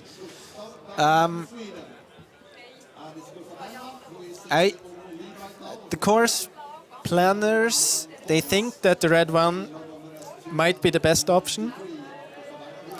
They had even the control a bit closer to the right from the beginning. They moved it a little bit because they thought it was too clear first. But it's always so hard to predict as a course planner, since usually it's the course planners themselves testing the routes, and even if they are, it was Kasper Hagler and Stefan Lombriser. Kasper Hagler was runner in the Swiss national team before, but even then it's a difference between if you see some of the very fastest runners testing a route or if it's the course planner, and it's always very hard to predict, since if it's a difference by 10-15 seconds, that's quite significant, and it's hard to get that out from the testing before. Absolutely. So we can have the fastest guys going off into the forest last, as usual. One of those starting fairly early on, Kasper Fosser, silver medalist from the long distance at the World Championships. He's going to be one to watch out for. Of course, you know, he performed very well on that home terrain, on that Norwegian terrain. It's going to be a different challenge here in Switzerland. And the last starter, Olav Lindenes, will be in the forest last. He'll be chasing all the others down. We've got Christoph Meyer, who is our current leader at the finish, 40 minutes 33. So actually, I reckon going a lot faster than the course setters predicted, especially if you think of the women's. That was 31 in 37 minutes. Will we go faster again in the men's class? And talking about the advantage of running on home soil, he's really a runner from this region here, but he did it very well, as he's saying here. He just asked if his mother is here as well. But he did a good race here, leading by 23 seconds ahead of Jonathan Crickmore. So more spectators now building in this arena to watch some of the races. Hopefully we'll have some good attendance over the sprint races later on. Pavel Kubats, though, is next to start. The athlete from the Czech Republic.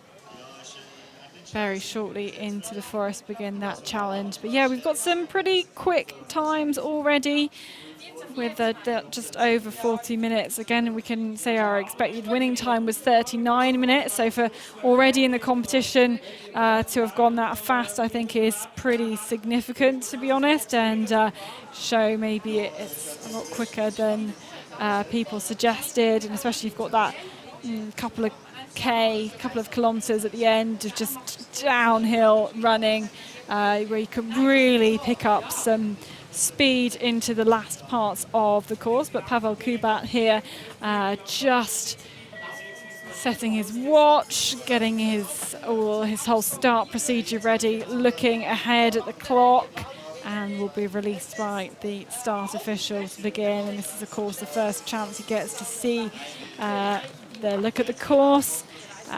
really try and focus and do really great orienteering into the first control to really set up your orienteering very nicely. And that's for the Czech Republic, for the runner from the Czech Republic, that should be kind of terrain they should like. They're used to that kind of terrain. We have also seen in the women's race Denisa Kosova doing a very good race. It's a lot of orienteering when it's about the route choices. Once you have decided the route, it's all about pushing hard and executing it well, and orienteering with the vegetation. It's with direction also the last meters in. As we have seen, especially there at control 13, how important it is. So I think that's a kind of terrain that suits for sure the Swiss runners, the Czech runners, the runners used to continental terrains. But at the other hand, we have many very experienced runners here, and they can handle such kind of terrain when they were preparing for other big races in Central Europe. So once I think you really got the idea how you have to change your technique or like your mind setting before a race, it's like cycling, you don't lose it again. I think you have to understand it in the beginning how to orienteer here, and once you have done that, you can go back there again, but it's something different. And it seems easy if you just look at the map. I know many runners who are more used to other kind of terrains. If you just look at the map here, it looks like a beginner's course more or less, because there is always a road or a path close to the controls. But it's very hard to be fast, and in the end we always see the same runners doing well, no matter if it's very technical detail map or if it's this kind of terrain. So it shows that it's not a beginner's course in that matter. It's just another kind of orienteering, another kind of technique, and it's hard to be fast on those. Yeah, well, it's one thing getting all the controls, not really making any mistakes, but it's a whole other challenge to do it at speed. I mean, I agree that the controls often are easier to find in this kind of terrain, but it's much more on this route choices, like if you go to the left or to the right, it's hard to see sometimes what's the fastest. And yeah, we are talking about it's easy to find the controls. Tim Robertson is showing that you can do some mistakes here as well. I think that was, like you've talked about this before, an attack point coming off this track, not being very clear where he was coming off this track, and also the change, as again you said before, from running along that track and just feeling like you really need to push the speed really, really hard to moving towards into the terrain. For Tim Robertson, I think he'll mostly be focusing on the sprint races later on in the next couple of days, and that will be his focus for this competition. Of course, when you have the chance to run on a road or a path for quite a long time, it's very tempting to start reading to the next control. And since you're running that fast, it's almost, sometimes you always have sprint speed in this kind of terrain, and then it's very easily it happens that you lose focus on the leg you are on for some seconds, and then it's hard to say how long have you been running. Have you missed that small track which went to the left some meters ago, and then it's you have to be focused all the way. It's not that easy as it looks like to be fast. But how do you get that balance of? I mean, on number 3, you do want to be reading ahead. How do you have that balance of reading ahead and being in the moment? Yeah, you have to really plan the pieces of the leg where you can do it. You can say, okay, now I'm reading ahead for 15 seconds, then I have approximately 10 seconds left, and then I want to see the feature to the right, and then with the help of that feature I can switch back to the focus on the actual leg.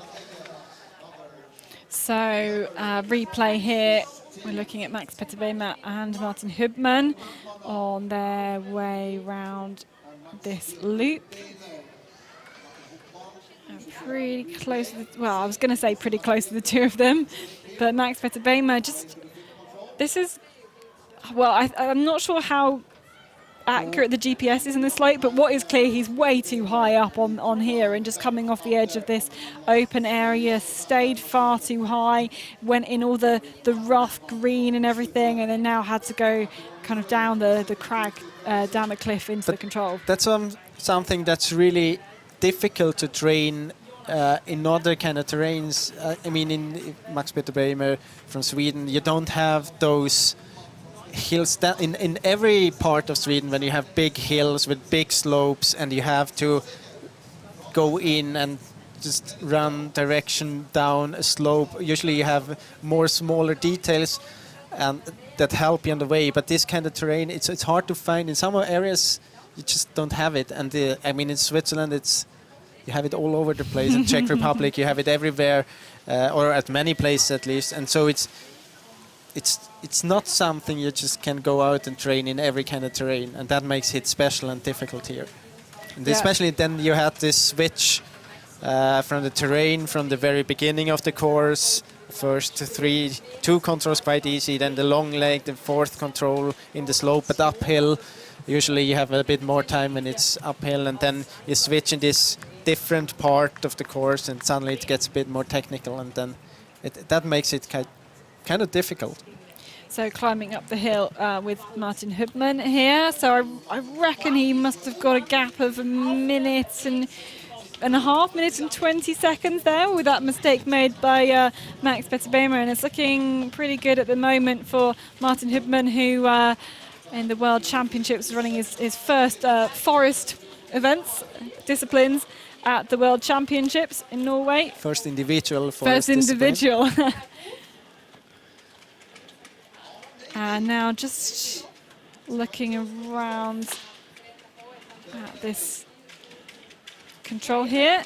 So he's going to go into a new leading time at this point, faster than teammate Christoph Meyer, who is still our current leader at the finish. Yeah, Christoph Meyer's time at finish 40.33. We just had Riccardo Scale also going into second place at the finish.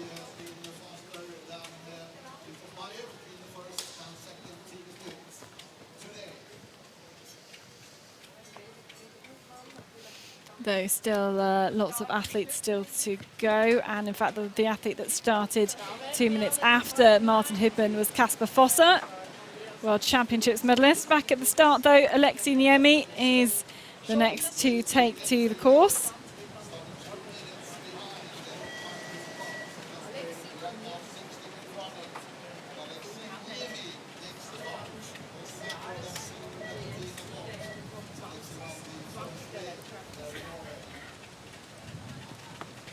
Trying to get himself through that start routine into the first control. Now we're back up this slope towards control number 8. Kasper Fosser is in the picture. The young Norwegian who, for so much of that World Championships long, we thought, he was in touching distance, in fact ahead of Olaf Lundenes, just losing it towards the latter stages of that course, but ended up with a well-deserved silver. Starting quite early here, since I mean he's still a junior, he doesn't have many world ranking points, and the starting list is according to the world ranking, so he has to start quite early. In some parts of the competition, I'm sure it would be an advantage to go a bit later in the competition, since you will have some tracks that they don't really make you faster, but they help you, give you like a visual hint where you have to go to the control. But I mean, he has proven at the World Championships that he can be fast even if he is starting early. He had to do it there for the long distance, and he was very relaxed there at the start. For him, it didn't matter to go early, so I don't think it will matter today either. So, yeah, I can see that loss of direction there from Kasper Fosser's put him into second place, 11 seconds down. And actually, I think that leg up the hill is much more difficult. And this is Andreas Kiburtz. And he actually announced last week that he will retire from orienteering at the end of the season. So it's the last time this weekend he is running World Cup competitions on home soil in Switzerland. So for sure this will be special weekend for Andreas Kiburtz. Has been around for many years, had some great results.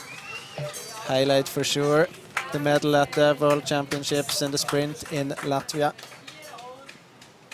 Yeah, and he'll really want to try and end this elite career on a high and really try and perform well on his home soil. Max Petter Bejma now here into control number 15, I think it is.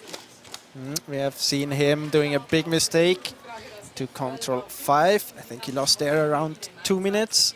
Maybe a minute and a half. I don't think it was quite as bad as 2 minutes, but yeah, just too high up on the slope. And going to punch this next control where we'll get the timing. Christoph Meyer is our current leader at this point. Max Petter Bejma goes 9th. Yeah, maybe a minute and a half, I think, lost that mistake at control number 5.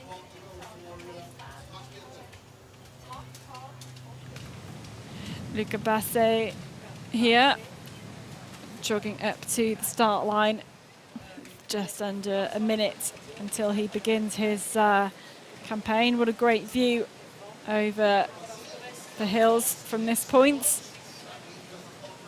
No surprises that with our finish in the village, we've got that remote start, and they basically make their way over around the hills and back to us here in Laufen, where we will see the majority of the rest of the competition with our knockout sprint and then sprint race on Saturday, Sunday. But what can the Frenchman do? Trying to get himself pumped up, starts his watch so he can use that for his own analysis later. And out onto the course, immediately folding that map up, making it smaller and heading out onto the terrain. Definitely a runner we have to watch out for. He was one of the runners who had the speed at the Middle Distance World Championships to get a medal. He did some mistakes there. For him, this race here, the Middle Distance, for sure will be the highlight of the weekend. I don't think that usually he's more of a middle specialist than a sprinter, but he's overall a very good orienteer. So, but I think still that he prefers the forest disciplines. So Robert Merle here, the Austrian, is on his way up to control number 8. And I think this control up this slope for the men's is harder than the women's because of the angle that they're approaching it. They don't get the same, quite the same view of the boulders and the re-entrant leading up to the control. So I think it's easier to make mistakes on this one, but still not too difficult. I don't really know if I agree, because if you came from the other angle, there was a risk that you were heading up a wrong making a parallel spur, error. parallel error. And here you really got the stones to the left that guide you towards the control. I agree that it's tougher physically since the angle is more straight up, but I don't think from both sides you will have the rocks guiding you to the control, so you shouldn't do. It's not the most difficult control of the course. But of course it's a tough one, since there's a risk that you overpace, and if you overpace, it will be you will get into struggle reading the map to the next control or even the next controls, since the climbing is not over there. Well, Robert Merle went 3rd, and so too Marek Minar, also going into 3rd place at control 16, with just less than 10 minutes of running still to go. Let's have a look at the replay on legs 2 to 3, and this is where you can see everybody taking a different route here. This is good to see what's going to happen as a result. Although Martin Hubman taking a mixture of the red and green. I would say if you go around there, you should do it all the way maybe, or go up, no, not all the way, but go up later.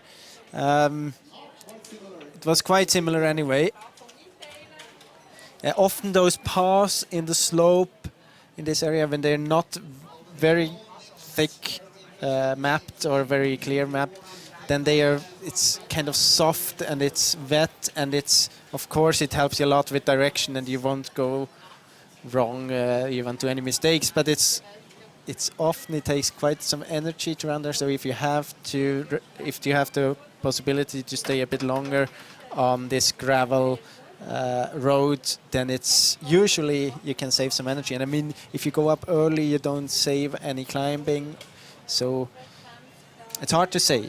Obviously, it didn't really matter which route you were choosing. But maybe none of those took the optimal routes on either of them. I think we still have to wait and see, and of course we have to wait and see for the best guys to really determine what the optimum route is for that point. That's Joey Hadorn. Definitely very strong runner when it comes to his physics. Maybe one of the fastest runners in the uphills. He did, for example, some very good competitions in summer in just running, in trail running at Sierre Sinal. Came 7th. That's a very famous trail running competition in Switzerland. So he is a strong runner, and especially in the uphills, and that's not a disadvantage here in this kind of terrain. It really isn't. This is Pavel Kubat here on this uphill. We could see from the tracking that he was close to Martin Hubmann's time.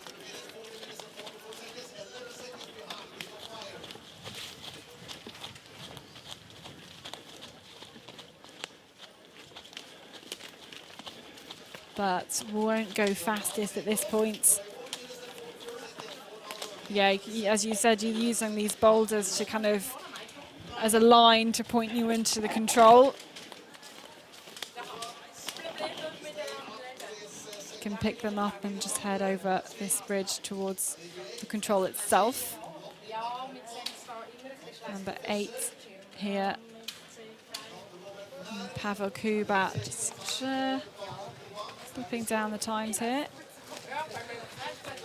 But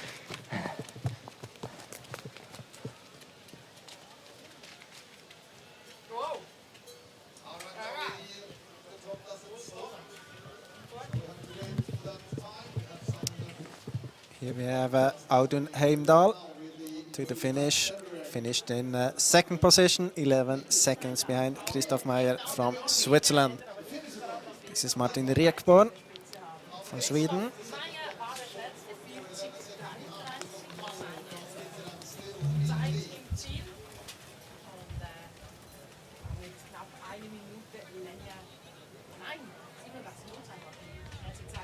and now let's have a look what's happened to Martin Hubmann. Yeah, also here you have to be, I mean, this is a control down the slope. You have to be very careful with direction.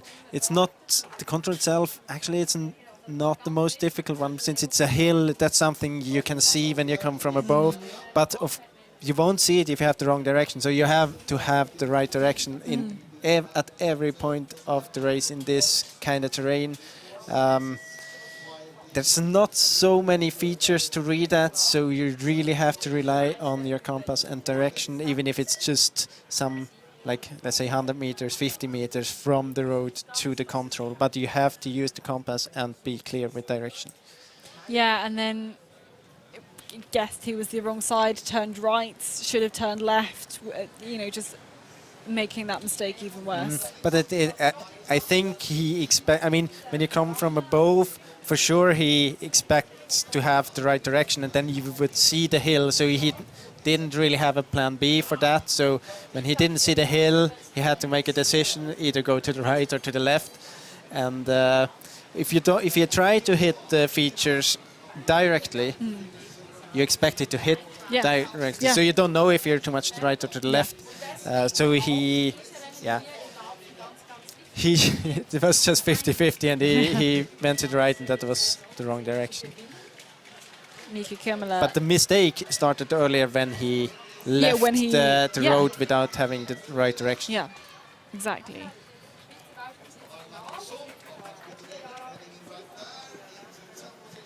So back in the terrain, Elias Kuka on again up this slope towards number 8 and got very close time with Martin Hubman, who we must remember made that mistake to 12 and he dropped into, I think he must have dropped about a minute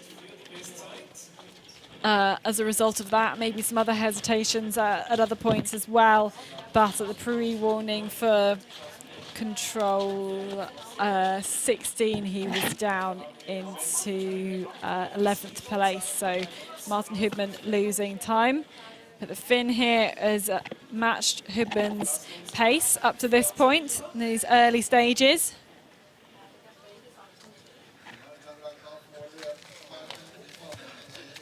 And looks like he's going to go fastest there, so new leader. Good start by Kuka. Yes, Kuka. Let's see again the different route choices here with Andreas Kiburz, Pavel Kubat and Marek Minar. Kubat going quite straight. Oh, and they're choosing to go over the hill there. That's a really tough route to execute, and then you get this area with the fallen trees there, so it's almost half a minute they lost compared to Pavel Kubat.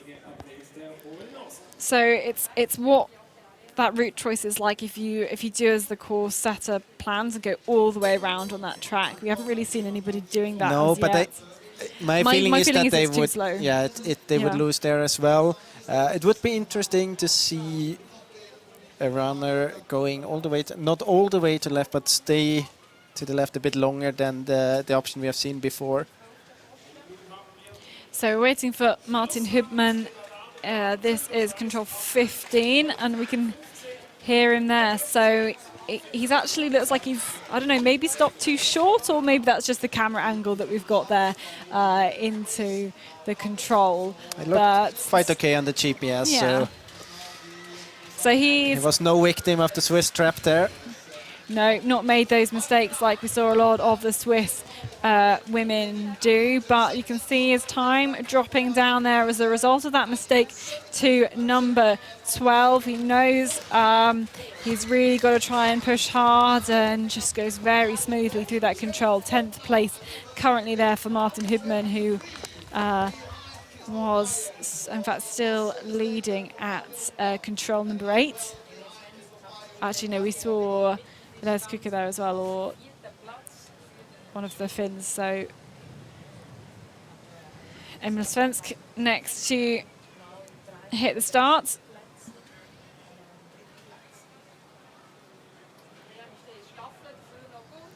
Fourth position for Svensk at the World Championships in the middle distance.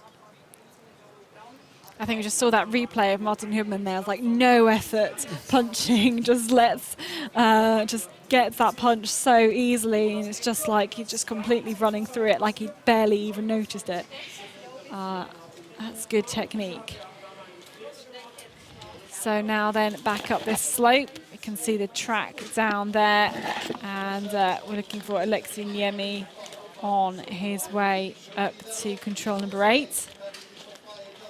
You can see the slope starts pretty clear and then gets obviously more things on the ground, and maybe a better indication here of what some of the steepness of the slope, as well as what some of this undergrowth further down the slope is like.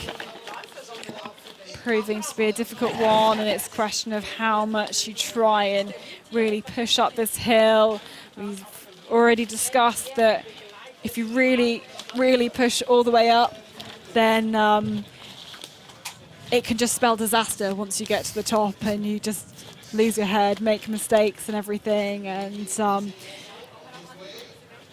they've got to know how to pace themselves around this course and really be able to take the really fast running towards the end of the course. They know there's going to be a lot of kind of dead running almost towards the end of the course because they know the finish is done in the town, and they've got to have that distance to get from the forest into the town, which I mean they're quite used to in Switzerland. I it's think. a very fine line between going overdoing it in the uphill and not running as fast as you could and losing time.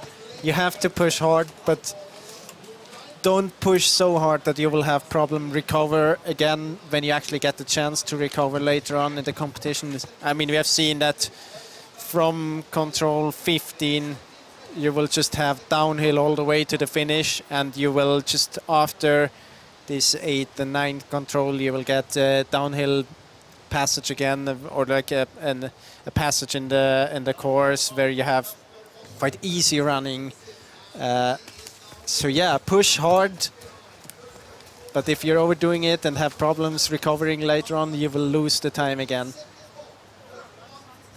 We have Rudolf Sternis into second position, 29 seconds behind Christoph Meyer, who is still in the lead in the finish. Florian Huvald next to go, and we're really getting towards the sharp end of this start list. Into the top 10 now, Olaf Lundenes, the last to start in just over 15 minutes. This looks like Andreas Kibertz here. Yes, indeed. Running up the hill there. Again on his way to control number 8. And it's like a pretty decent start. We saw him take that right-hand route choice to control number 3, then going over the hill and down into the control as well. But here he is at control number 8, and it's going to go into that lead, 1 second faster than Martin Hubmann. So new best time here for Andreas Kibertz. Yeah, I mean, we have seen the comparison before to control 3. He lost some, let's say, 20, 25 seconds, but that was also compared to the option that was the fastest at that point. So it's not, I mean, it's not guaranteed that we will have the winner later on taking that fast, but still he lost somewhere. There's potential to run 25 seconds faster than he did. So for sure it's a time loss, but it doesn't have to, like, you don't, the race is not over yet. Still. Well, no, I mean, it just shows that with the runners still to come, there's so much space and potential for people going a lot faster. And we have seen many races in the men's class, and especially with so many runners who can be top 3 at World Championships, it will be very tough to win with a 25 seconds route choice mistake.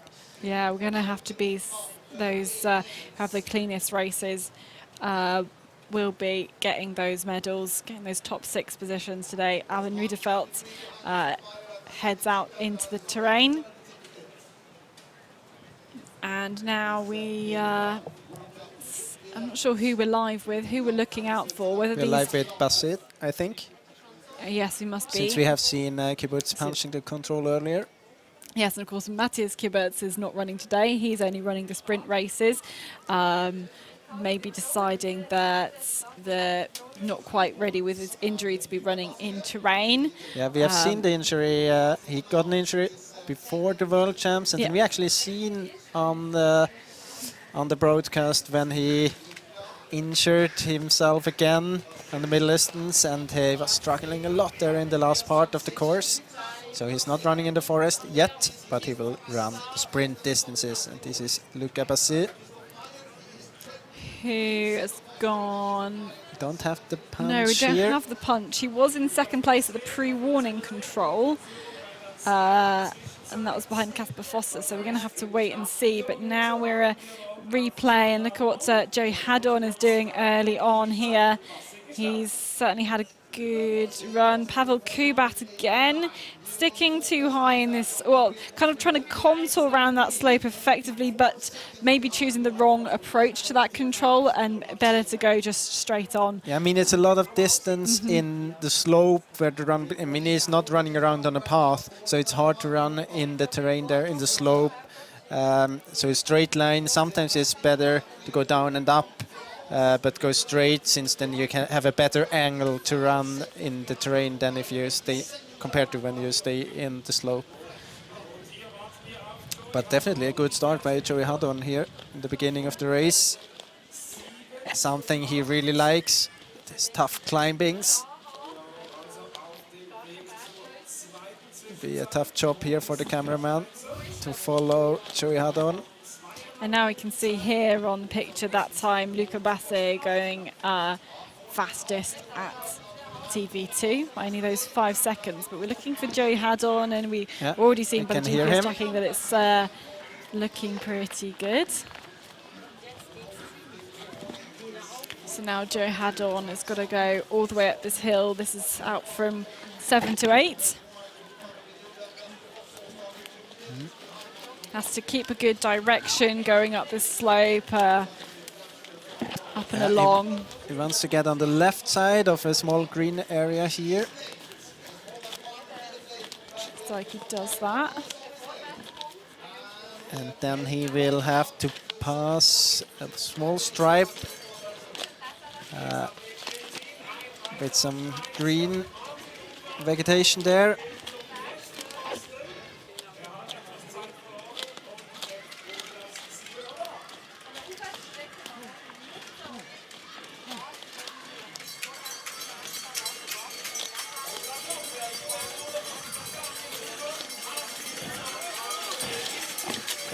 I think you can see it there. And then after that, he would like to see the stones before the control that guide him all the way up. It's like an attack point, just to make sure that you're at the right spot towards control number 8. Let's see, I think he should be here very soon. I think you can hear him now. Yep, Yes, there we go. So great start here. Good gap. 48, 50 seconds, something like that. 48, I think. And that's a significant gap at this early stage. Have we seen which route choice he did to 3? I'm not sure. We have seen that. I don't think so. Wojtek Kral here on the start line. Just getting the focus there as we've had Martin Hubman into the finish. His time hasn't come up on our system, so not quite sure what time he finished in. We saw him make that mistake to control 12.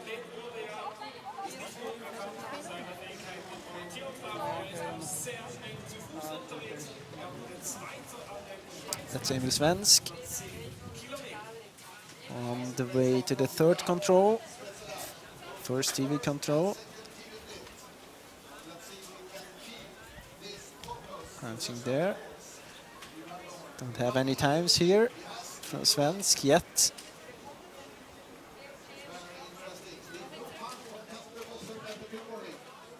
There we have him on the GPS. It's hard to say which. Oh yeah, it's the dot behind there together with Kiburz.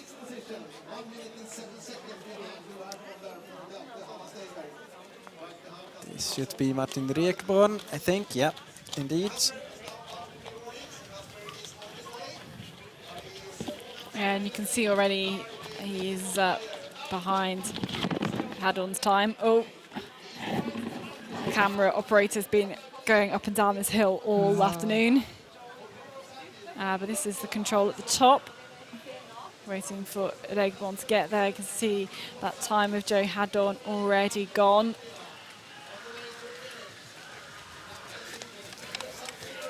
But say only 10 seconds behind.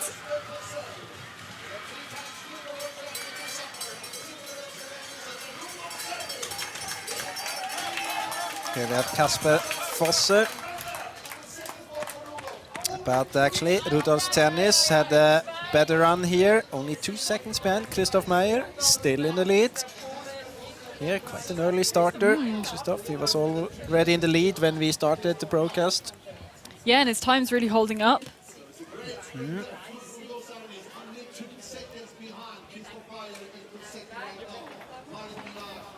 Cernis, who was 29 seconds behind at TV3. So he came quite close here, but not really all the way up to the first position. This is Elias Kuka. Yes, indeed. Going through its control 15. He has Get won. the time from the next control. Exactly. So won't go into a new leading time here, but looks good for the second spot.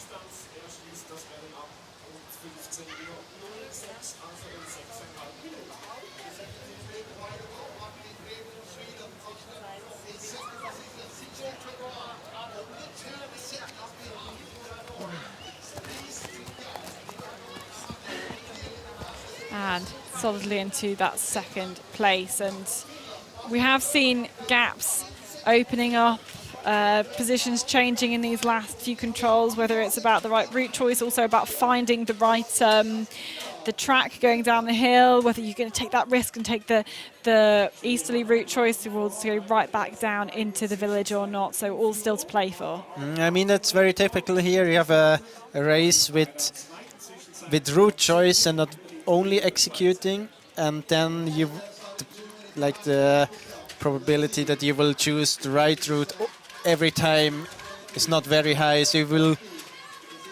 It's not the hardest course to execute the leg. So as long as you choose the right route, you will not lose as much time. So you will see many changes in the lead when it's a tight race, but differences in the route choices. And here we see Elias Kuka going around there all the way on this small path, and that's not necessary. I think he lost some 10 or at least a few seconds there.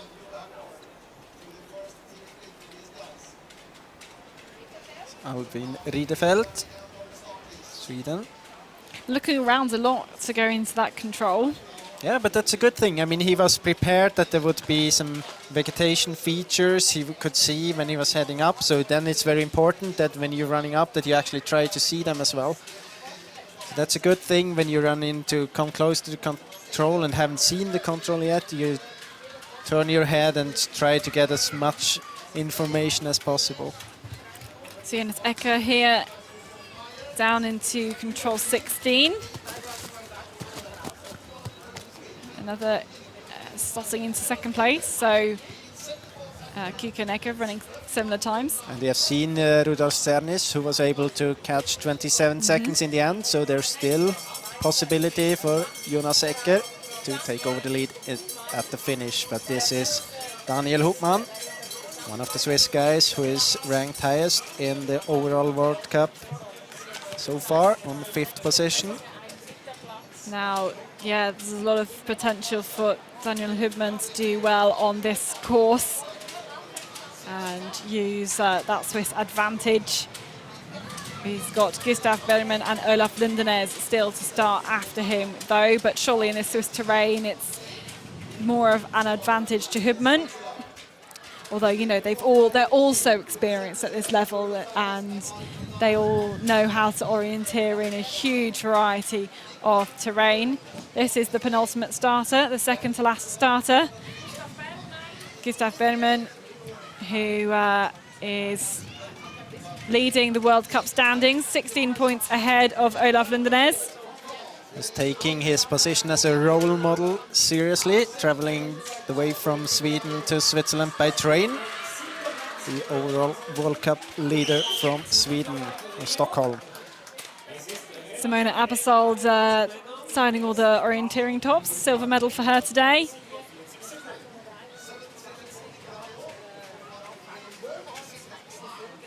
Well, you know, if you have the time and the funds to be able to take the train from Sweden to Switzerland, then it's a good option. Let's have another look, though, at route choices to control 3. Joe Haddon and Emil Svensk both here.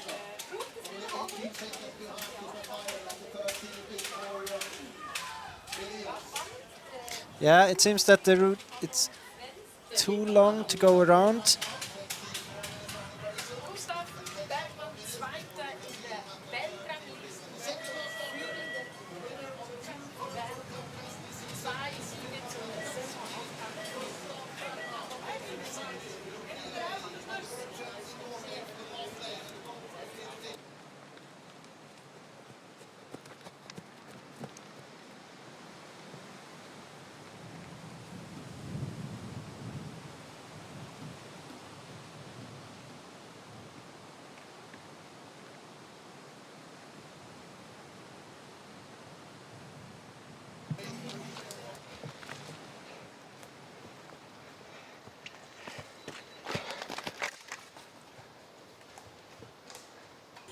So Andreas Kibert's here into control number 15. And looks like he will still have a leading position by the time he gets to control 16, where we take that time. So Andreas Kibert's really attacking this course. He's announced that he will retire at the end of this season. So this is his last major competition as an elite orienteer on home soil, and does indeed go into the lead. At this point, 22 seconds ahead of his teammate Christoph Meyer.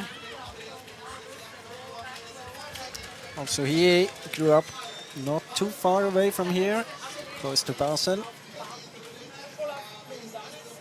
So for familiar terrain.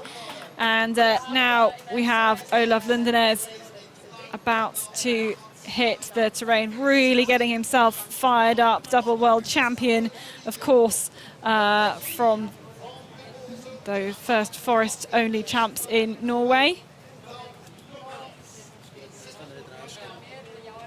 And just going to be counted down here into the start. And here's the last starter, really ripping that map off. Oh, and down already before he reached the start triangle. That was just kind of the acceleration, the characteristic Olaf Lundenes acceleration out from getting the map and really taking a tumble. I think that their ground just got so soft from everybody else starting. You know, over 200 competitors already made their way out of that start before him. But Olaf Lundenes is the last starter on today's competition, and he will be trying to chase the rest of them around this course. Florian Hovald now, we're looking at him into control number 8. He goes third. Yep, third, 30 seconds down, with still Joey Haddon leading at that point.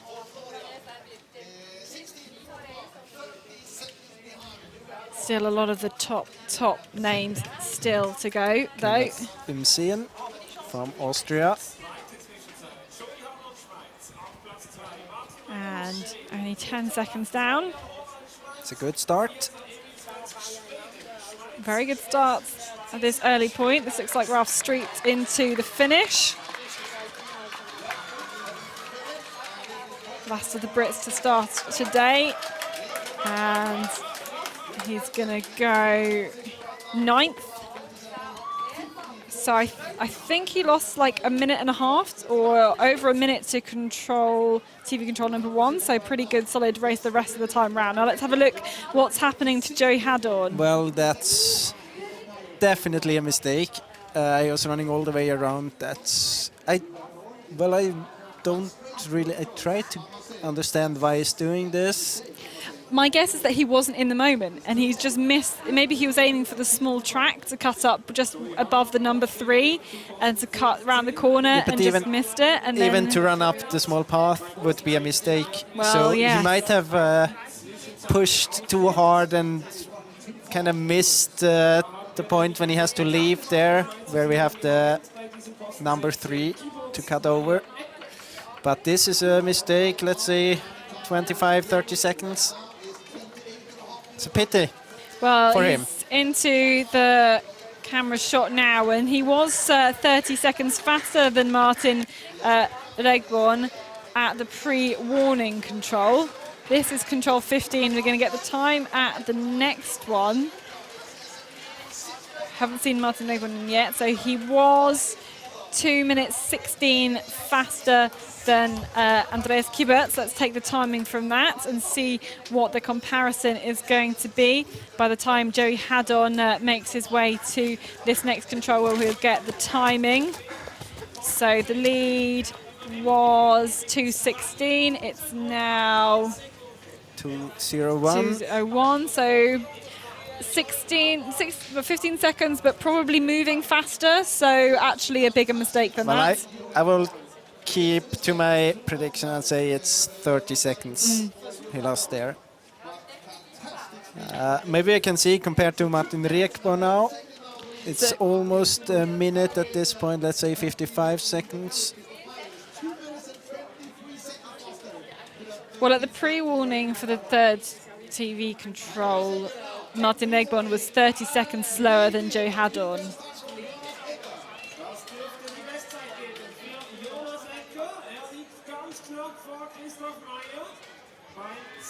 This looks like the view into control 3.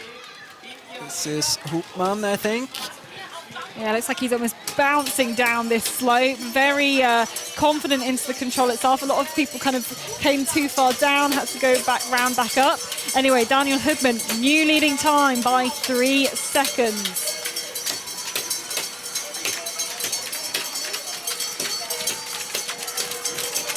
Very confident into the control here. But here at the finish, we have Jonas Ecker.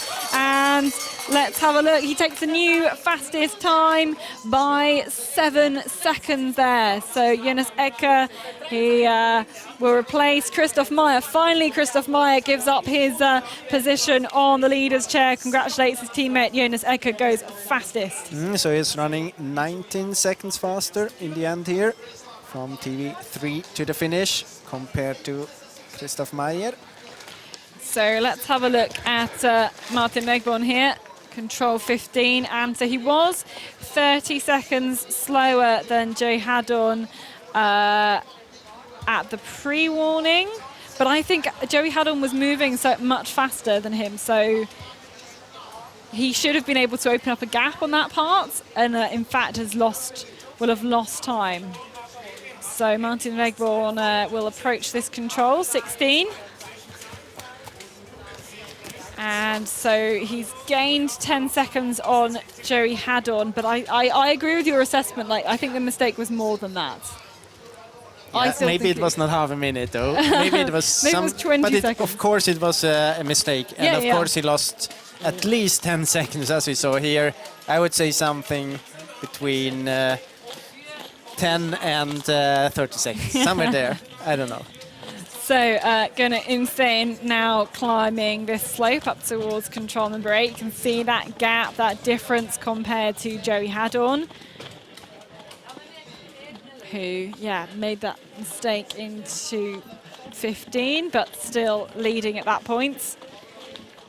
So you can see already going to be behind the time of the Swiss runner. Going up this tricky slope. You have to get really good direction, but you can see from the GPS that Insane is just glued to that line, keeping really good direction throughout the whole of the leg, really important. And we can hear him now coming up towards the control itself. Just can see him look out to his right, see exactly where he's going to go for the next one. Got that smooth flow, and goes equal thirds, so equal time with Florian Hovalda, that time 30 seconds slower than Joey Haddon. Here's Gustav Bennemann, and he doesn't know where he is, just needs to be a little bit further right. And if you compare that with Daniel Hubman, the two of them, you can see that Gustav Bennemann just not as confident, and you can see 23 seconds slower than the Swiss athlete. Here we have Andreas Kiburtz on the last meters to the last control, and this will be a new best time for the Swiss runner Kiburtz in his very last forest race on home soil. And he's getting lots of support here from the Swiss crowd as he goes 59 seconds ahead of Jonas Ecker. So Jonas Ecker's spell on the leader's chair was very short-lived as Andreas Kiburtz goes into a new leading time at that point. And I mean, we haven't seen any bigger mistakes. We have seen the route to number 3. That wasn't the best. I'm sure about that. But after that, he did a good race, and as we said earlier, it's hard to take the right decision at every point of the competition. So, he might very well end up in the top 10 after this race. And here Lundenes coming. Yep. You can always hear Lundenes, we can see him. But again, he's looking around, not quite as sure as himself. I think now he's spied the control. very close, and you can see that Lundenes and Berryman pretty much doing the same thing, and Lundenes 21 seconds down, so looking very good for Daniel Hubman in the very early stages of this course. That's for sure something that I mentioned earlier with this, how used to you are orienteering with the help of vegetation and the vegetation borders. It's not always that distinct, and it's hard to get you have to get a feeling about where the vegetation border is going, and that's for sure an advantage for the Swiss runners because they know how the maps are mapped in Switzerland. But you can still say that these, as demonstrated here, these guys are still the top guys in the world, because they, for many other runners, that would have been like a much bigger mistake, or they know that that control should be around there somewhere, and they get that sense. Then they've done their orienteering almost 100%. I mean, to go get you so could close. clearly see both Berryman and Lundenes. They knew where they are, but they didn't understand the last really meters in. fine detail. It didn't look as they expected. That's why they couldn't attack the control as planned. And then they start to hesitate, because they have to start to hesitate and look around and try to get information. But it didn't look for sure as they thought it would look there, and you could see the difference. If you compare the pictures to Hubman, he knew exactly what he was looking for. He got all the information he expected to get, and then could attack the control very aggressively. Yes, a good start from a Swiss, Daniel Hubman, leading at control number 3, with all the runners now having passed that point. So it's going to be a nervous wait as Andreas Kiberts just takes the position on the leader's chair. Can enjoy his time there. We are waiting for a pre-warning of Joey Haddon. And Joey Haddon, we've got that pre-warning now, so we're very soon going to see him in our pictures. First of all, let's look at Daniel Hubman there. He's climbing up this hill, and you can see he's neck and neck with Joey Haddon. So Haddon's about to come in to the finish. We must keep in mind that mistake he made from control 15. Not quite sure how long it is, but here he is. Joey Haddon into the finish, and it's going to be a big one. And this last part is definitely a part that suits him very well, and he will try to get every second out here of this very easy last part of the race, and I think this will be a big lead. Look at this, 2 minutes ahead. Joey Haddon takes the new leading time by 2 minutes and 6 seconds.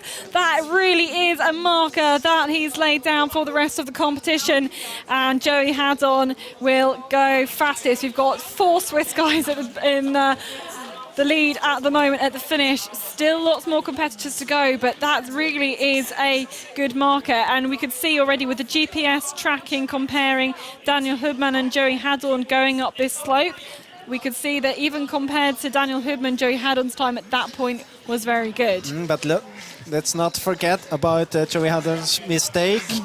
Somewhere between 10 and 30 seconds. Somewhere between that. Well, I'm sure there'll be lots of analysis done afterwards to determine exactly what that was, but what a fantastic lead at this early stage, and absolutely pumped with that result.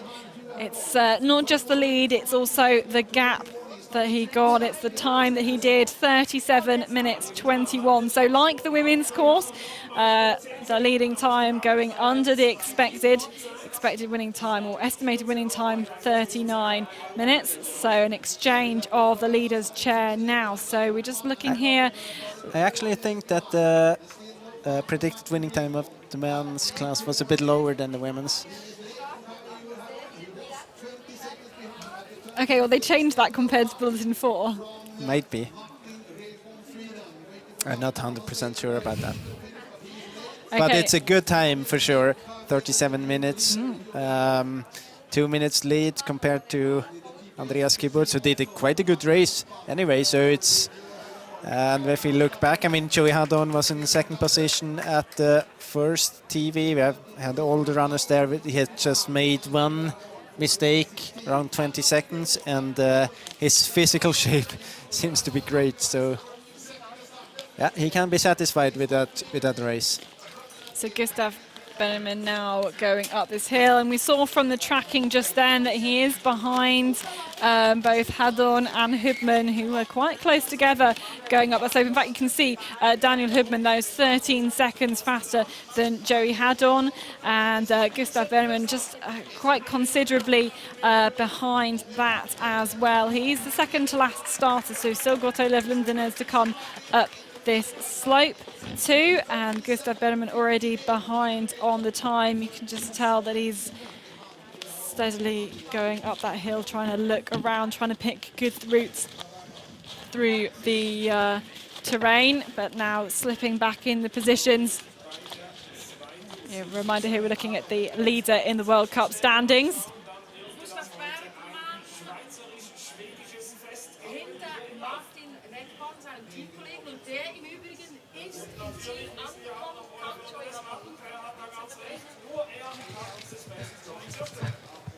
And the World Cup leader goes 4th.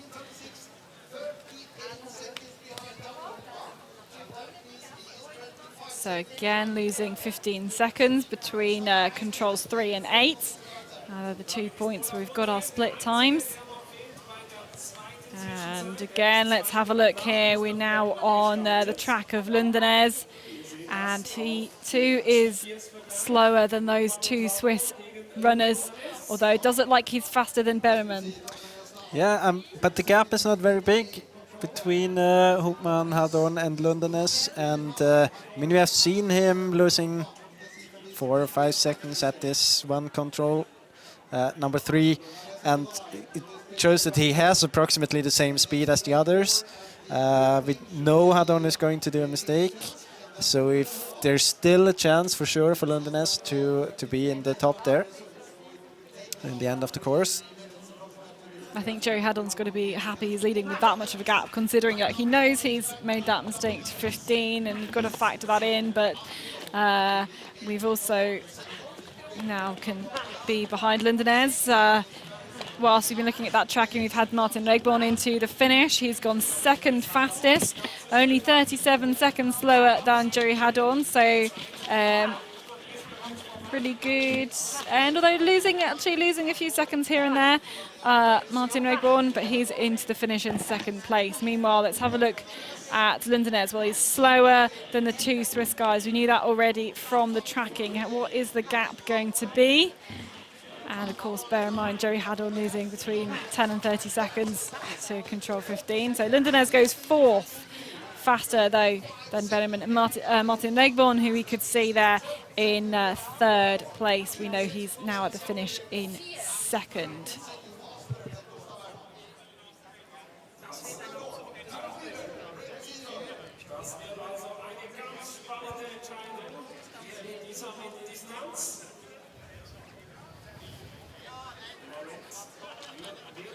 Alan Liederfeld down into control 15. And you can see from the times that, yeah, time's ticking by, quite big gaps at this point, with a whole minute between Joey Hadon in 1st at that point and Emil Svensk in 3rd. And that is 3rd TV control. It's actually only Swiss and Swedish runners in the first 7 positions.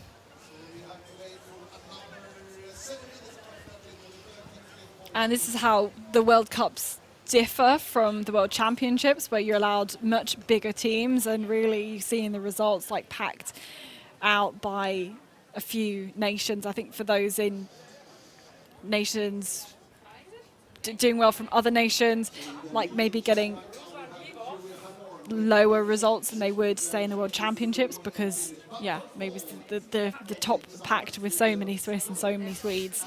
But it also shows that it's quite, there are quite big difference if you have different kind of terrains, the results they differ quite a lot. The Swiss were okay at the World Champs, but not very, they were not dominating the result list. And now today suddenly have many Swiss runners on top, and that shows that it's a big advantage to like being used to a kind of terrain and feel home there. Ruslan Glibov here going between controls 15 and 16. Not doing too badly, but still those 2 minutes slower than our current leader, Joey Hadorn.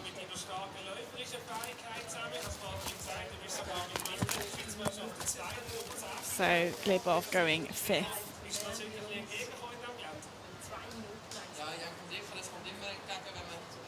And there are only 6 runners that started after Ruslan Glibov. Here are some of them, and you can see here into control 9, Hadorn still with that lead. The 2 Swiss runners very close, but more significantly is the gap between Daniel Hubman and that of Lundenez and Bowman, because we do need to keep in mind, and if you haven't been watching from earlier, we know Hadorn made a mistake of somewhere between 10 and 30 seconds on the way to controls 14, 15, going a long way round that we assume can't have been a planned decision. And now interesting here actually that both the 2 Swiss runners staying quite high on top of this hill and going towards the path. It does mean you can't see those crags as easily, you can't see the cliffs. It's much easier if you to spot them if you approach them from below on the slope. But Emil Svensk is now here into the finish. And he has the potential to put in, to finish in 3rd place here at this point.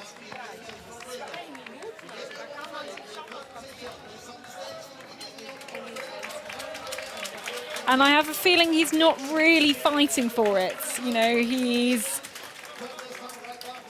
knows he's not fighting for medals on that, and not fighting for seconds. I just feel he's not. It's very hard to say, but it can be very misleading, that feeling you get after such a course, because it's so tough. It's maybe not the terrain. You have gotten so much feedback about how it has to feel to be good or not. Like when you're going, how does it feel when you're doing an okay race? And when is you're feeling right or wrong? You're not experiencing that, so you should always push. And he just answered that he didn't have a good race, but in the end he's not. He's still 3rd. Yeah, 120 behind. But this is a lot. I mean, this is what we heard from Gustav Berman. Like, he felt awful at the World Championships races, and that's because he was pushing it so hard, and you have to feel awful if you're going that fast. It never feels good when you're pushing hard. No. So, I mean, like, feelings you can get are a bit misleading. I'm not sure. You see here that Lundenez is the runner choosing to go down from control 10, as we've seen many of the women doing, towards control 11. I was also listening to the interview Joey Hadorn was giving here in the arena, and it was actually kind of a decision to go around there. He just saw this one. He admitted that he might have followed Luca Basset a bit too long there and not really checking the map too closely. But it was not. It was kind of a decision he made.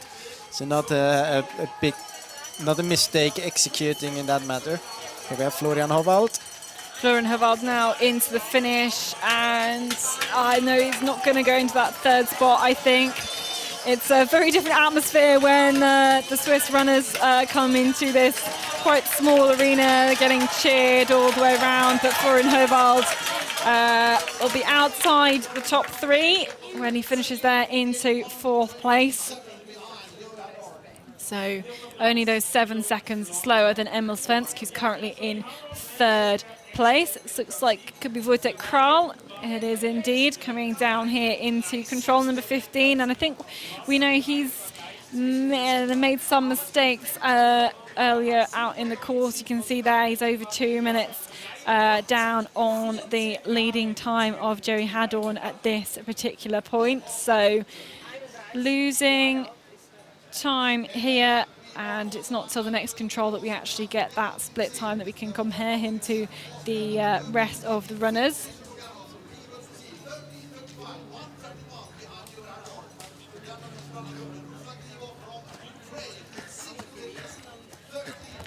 So Wojtek Kral from the Czech Republic goes into 12th place. Over 2.5 minutes down.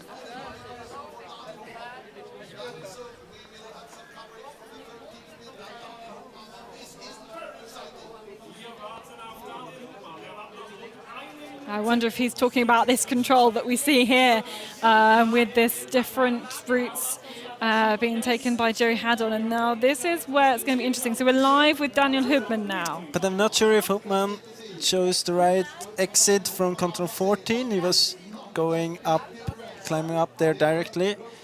But still, it seems that he is still a bit behind. Will be very tight this at least. This is going to be interesting. Here is Daniel Hubman. You can see he's looking around. I don't think he's got exactly the route into here. There's Tranchon behind him. You can see the Frenchman too. So Daniel Hubman punches his control. We're going to get the time check from the next one and see what that difference is between Joey Hadorn and Daniel Hubman. So maybe that mistake that we thought was a mistake was not a mistake. And look at the nerves there from Joey Hadorn as he sees Daniel Hubman going to go into this control. He's going to get the time here. Looks like he's going to be behind. Well, it was for sure a mistake because he lost 10 seconds compared to Martin Drekman. But it's, well, as we said, somewhere between 10 and 30 seconds. No, it might not have been as big. It looks quite extreme on the GPS, but he's very fast, and the distance he's doing is not so big going around. But still, he lost time there, so it's a time loss, that's for sure. Oh, the nerves are building here for Joey Hadorn. He could be pulling off probably the shock of the season so far if he manages to take this one. And, you know, he knew he made that mistake there, and now he's just got to wait and see, basically. But he also knows now that it's still... it was not a decisive mistake. I mean, he still, after that point, has the chance to be in front of Hubman. And my guess would be that the part he is best at, still to come to the second last control, this plain running leg.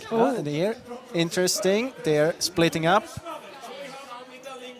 Okay, so this route choice decisive. Yeah, I mean, with Joey Hadorn's the speed that he has, you think that this part at the end of the course where he's going to make up some time. So we'll have to wait and see as Albin Riedefeld comes into the finish, but he's going to be down in 7th position for the Swede. So more nervousness as we can see these two route choices there into control number 17. We've also got Regborn there. He is in current 2nd place at the finish.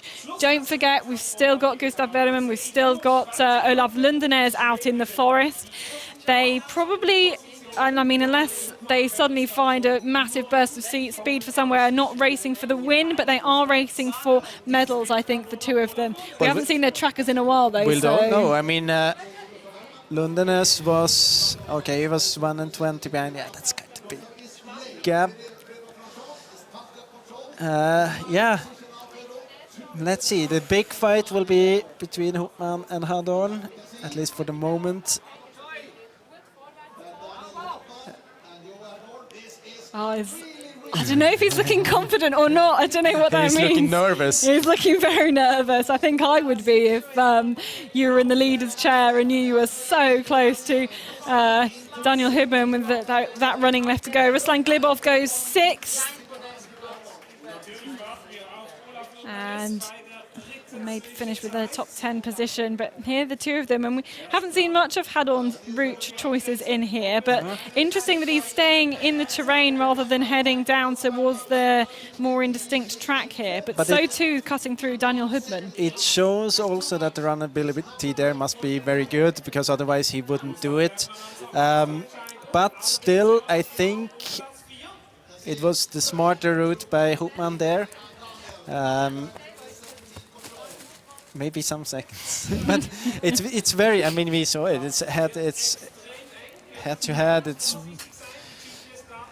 It's hard to make a prediction. My feeling is that Hoopman needs some seconds at this third last control, some seconds advantage compared to Hadon if he wants to win this race, or then he has to take the faster route here from 17 to 18. But I mean, look at this. They are exactly the same position at this time of the race. So Daniel Hubman there, this is the camera that we have at control number 17 goes through. Of course, he has no idea what's going on, all this nervousness in the arena, and it's really hard to tell from the tracking who is ahead. Look, this is the live tracking. Obviously, we have a little bit of a delay. It looks at the moment Daniel Hubman is just in the lead, but it's by a matter of seconds. So we have seen it's quite crucial to find the small path there in the slope. It's not very distinct. It's easy to miss, but you almost need it to get a fast way down the slope there. So here is Olaf Lundenes, and this is him punching at control number 15. You can see he is down on the time. In fact, he's going to be slower than Martin Egborn as well. So Lundenes, that time there, probably too much. Definitely too much for him to catch up. And now he's going to be racing Gustav Berman to see who can get into that top 6. Those diploma winning positions at this World Cup. So he goes 5th and 6 seconds slower than the Swede Bergman, but all eyes are looking up to the big screens in this arena to see if we can see what the gap is between Daniel Hubman and Joey Hadon. So this is just a guess here, like it's varying between seconds in it between Hubman and Hadon, and of course Hubman arguably have an advantage being the later starter and maybe be able to get something, but only immediately as he comes into the arena, and presumably by then it's pretty much too late. So yeah, but the thing is, he will get the information that it's very tight, and Hadon knew has had the feeling that he has done a good race, so he was pushing hard. It's not that he could have. I don't think he could have run faster. No. So it's of course, Hoopman knows it's tight, but he also knows that he has done a good race, so he would be pushing hard anyway. And just still looking at the tracking, it's absolutely too close to call. There is leader Joey Hadon. Well, if it's not first, it's going to be a second place finish for him. We're going to wait and see. And this is what the tracking looks like. Daniel Hubman still ahead, but they're moving pretty much the same. I was going to say they're moving pretty much the same speed, but now it looks like Joey Hadon's moving a little bit quicker. It's going to be very, very tight here. We're going to have to wait for it to go all the way to the line after all this over 6 kilometers of racing. There's 37 minutes of racing. It's going to come all the way down to the line. Here's Gustav Bergman into control number 17, I think this is, and you can see he's not quite got that. But interesting, he's choosing the other route. We haven't seen that often in the men's race, but how much was he behind?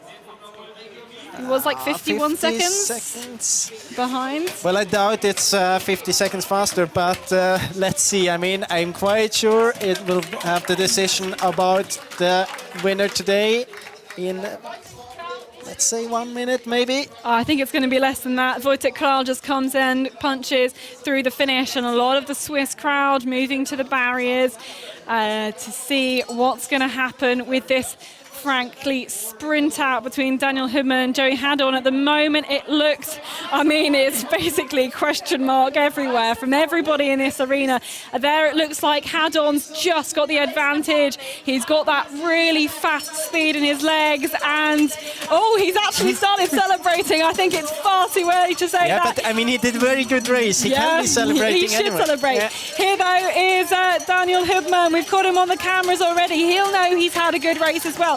He won't know how close it is going to be, but everybody here in this arena does. Is Joey Haddon about to pull off the surprise of this season so far? And it's good for Joey Haddon as Daniel Hubman is about to cross the line. Joey Haddon takes it. Daniel Hubman will go into second place, and in the end it's 9 seconds.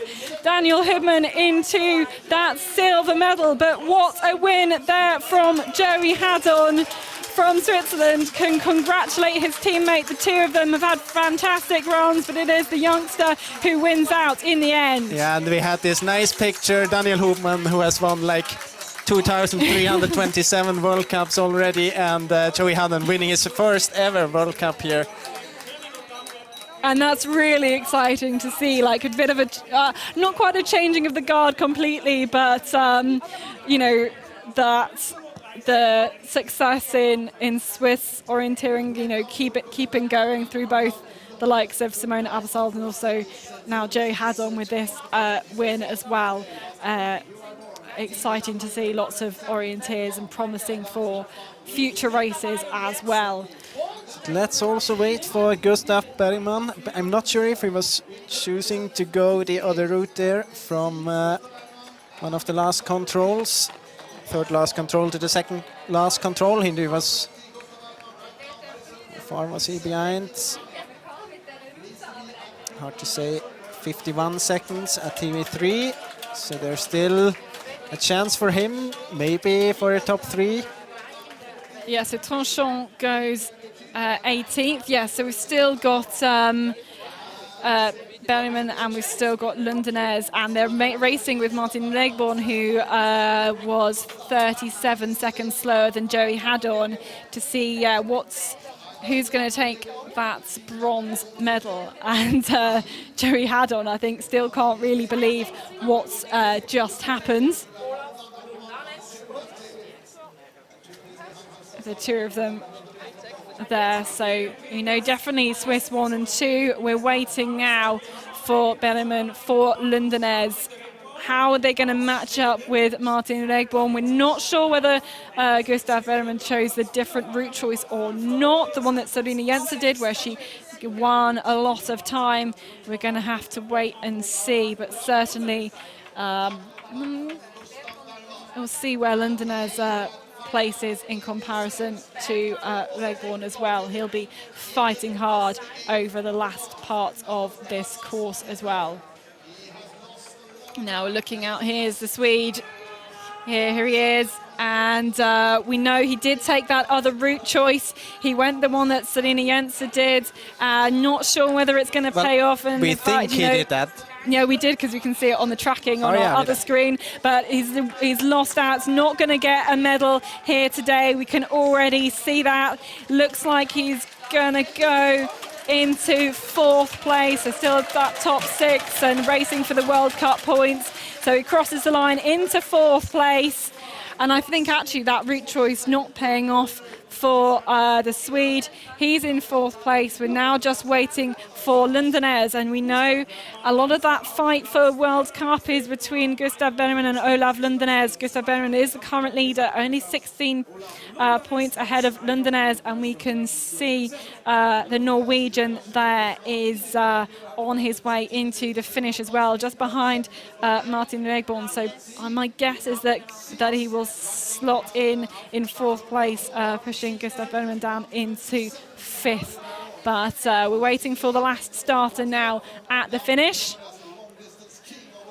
I'm sure we're going to see him very shortly, and he said he was aiming for a top 3, I think, in this competition, in this middle distance. You know, he knows that it's not exactly the same as the Norwegian terrain. That's a massive understatement. So he knows that the Swiss are going to be much more competitive, much more dominant on this kind of terrain. So different expectations from Olaf Lundenes, and hopefully we're going to see him on the pictures. There he is. There's the last starter, the middle distance world champion, into the terrain now, and you can see already this time's going to be slower than that of Martin Regborn. Is it going to?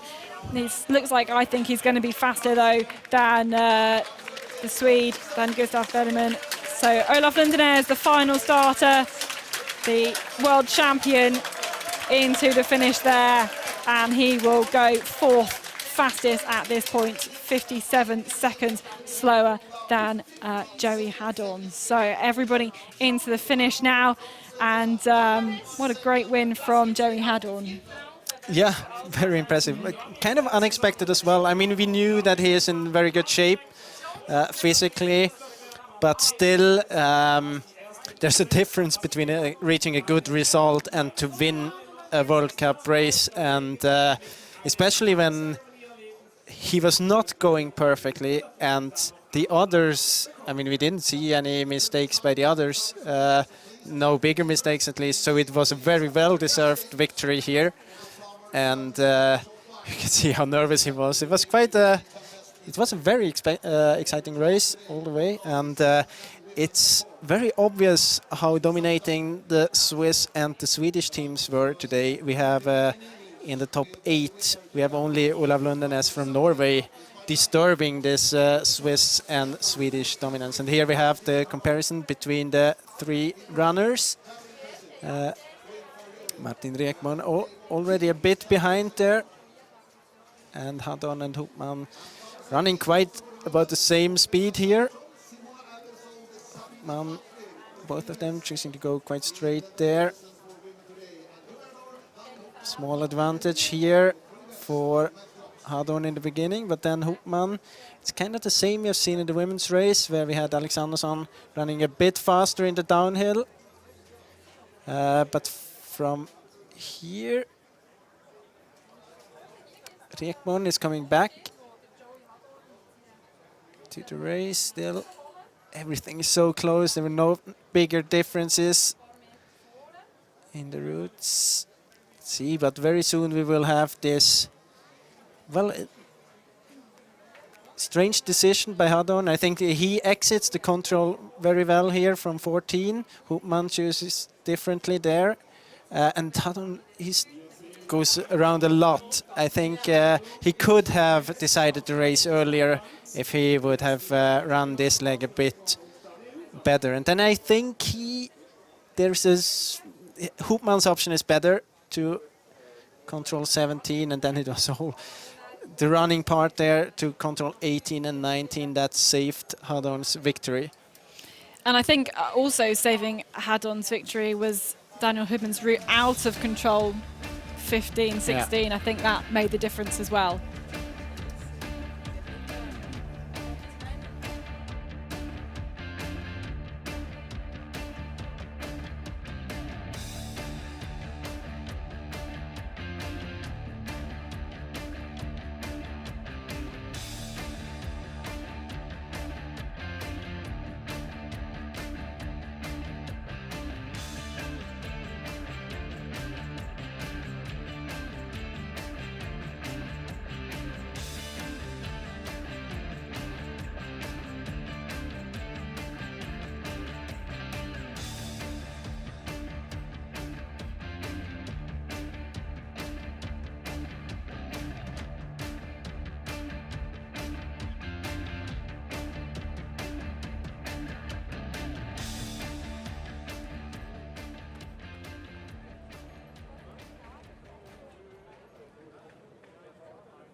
So Swedish and Swiss dominance indeed today, and that encapsulated by the Swedish and Swiss wins, Tove Alexandersson and Joey Haddon taking that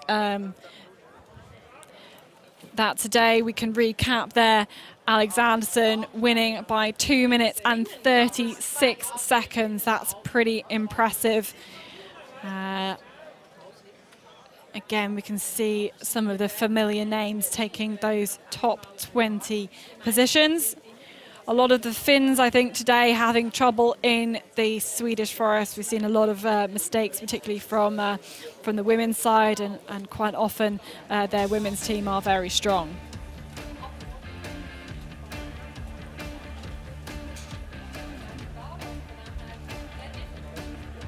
But it was Sabina Hasrit who could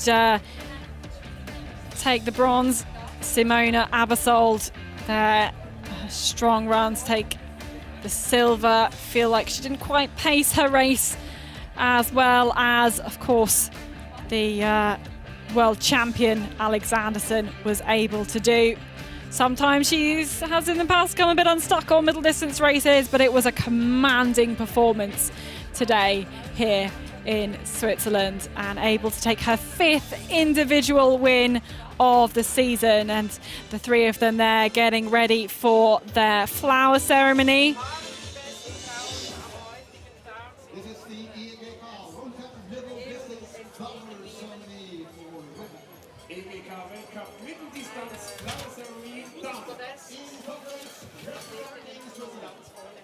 Auf Platz 3 für die Schweiz. Sabine Hasrit.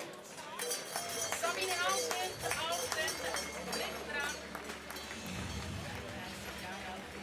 So celebrations here for the top 3 women on today's competition. They are awarded their flowers here in front of all the orienteering fans who've made their way to this arena to watch great competitions. In second place, of course, Simona Abersold, taking another medal this season. Another silver for her. Showing another great performance.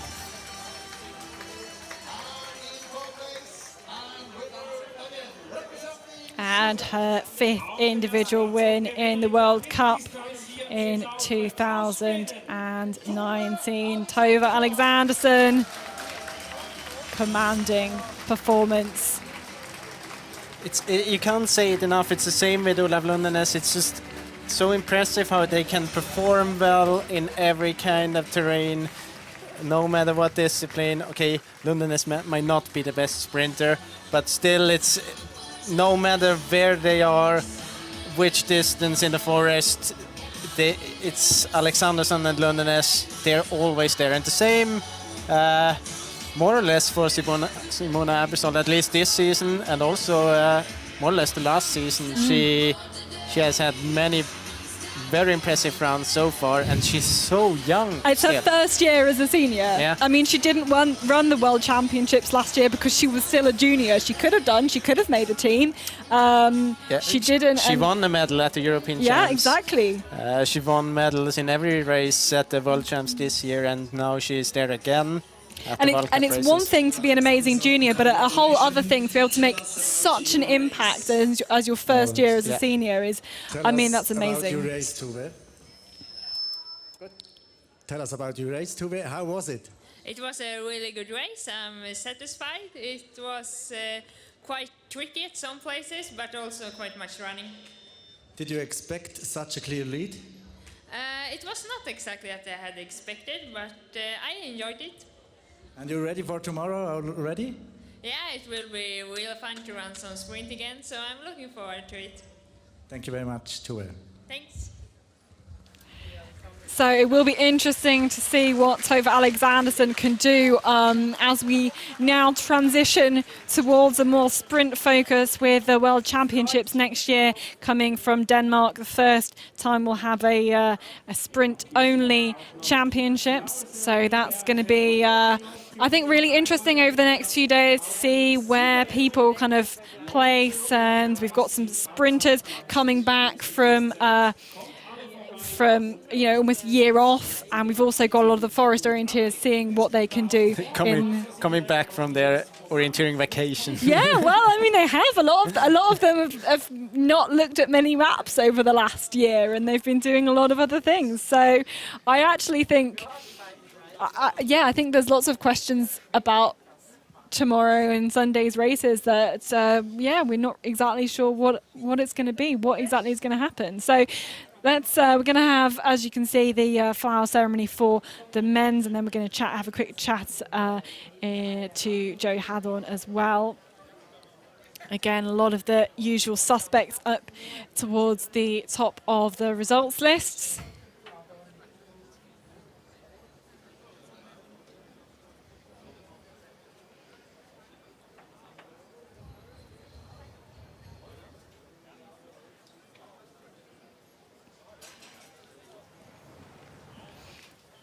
And in third place, it was Martin Regborn. He kind of slipped up under the radar a little bit, but had a good, consistent performance throughout the race. Daniel Hubman, a great running from him. Bit of time lost everywhere, but Joey Haddon's great speed and kept a clean race. In fact, both those, the top athletes keeping clean races or mostly clean races to have the results that they ended with today. So on to the flower ceremony. Before the results are made official, they'll get like medals and prizes and stuff later on, but now we can award the top 3 here in this arena before this crowd.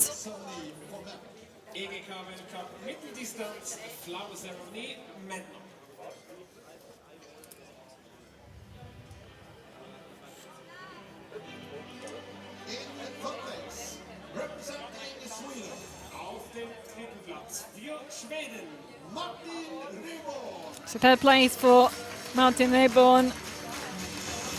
In the end, he was 37 seconds slower than Joey Haddon, and again, we didn't see much from him. Means he's had only losing a few seconds here and there. Had a lot of the pace, lost a big amount of time, 27 seconds right at the beginning, but other than that, kept in contention most of the way. Yeah, had a very solid race. We saw some seconds spent already after 2 controls, but from then on, very good race. Very good race. And Daniel Hubman getting another medal here in the World Cup and on Swiss terrain as well. But his first ever World Cup win.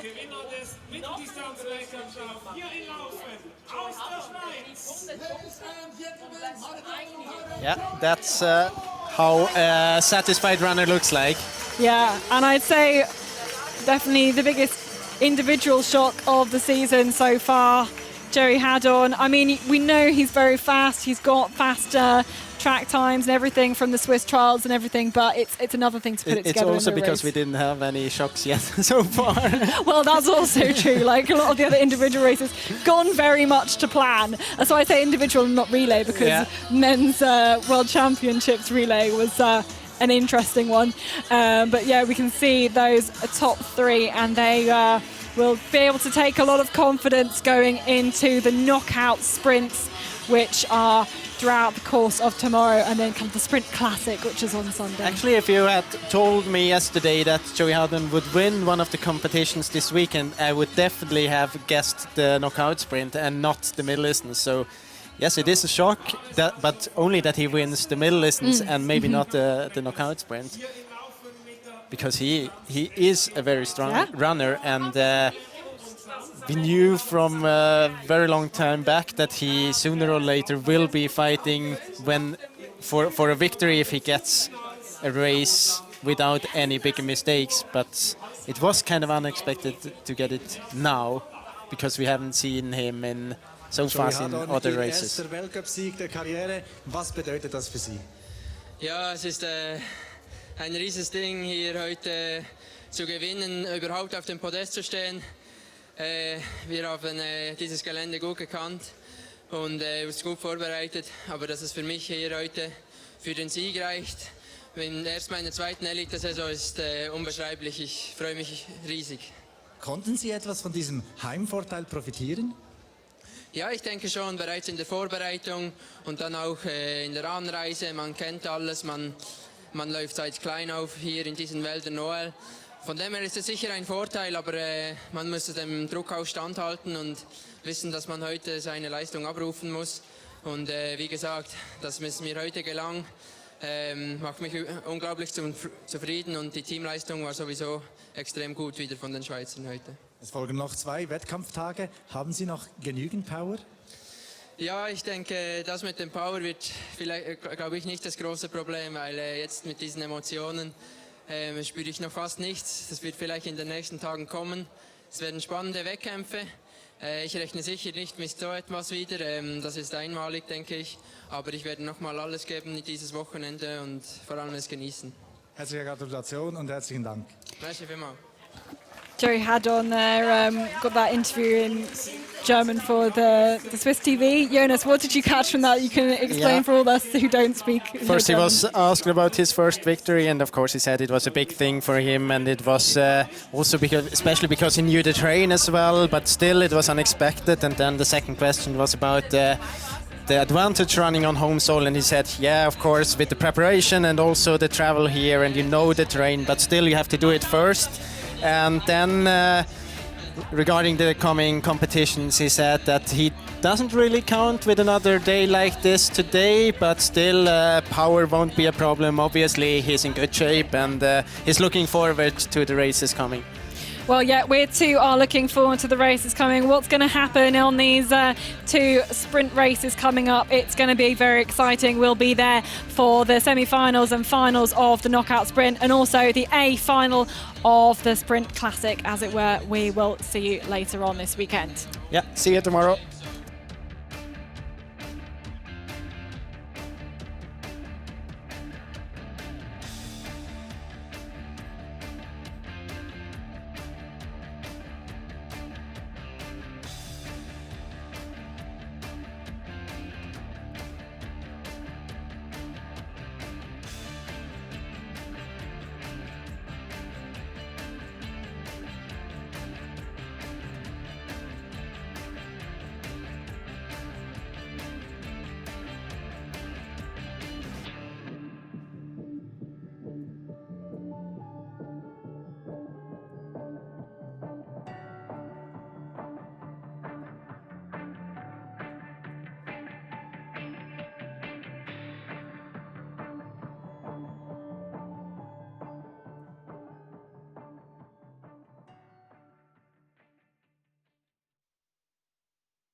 Dani Humann brauchst du nicht.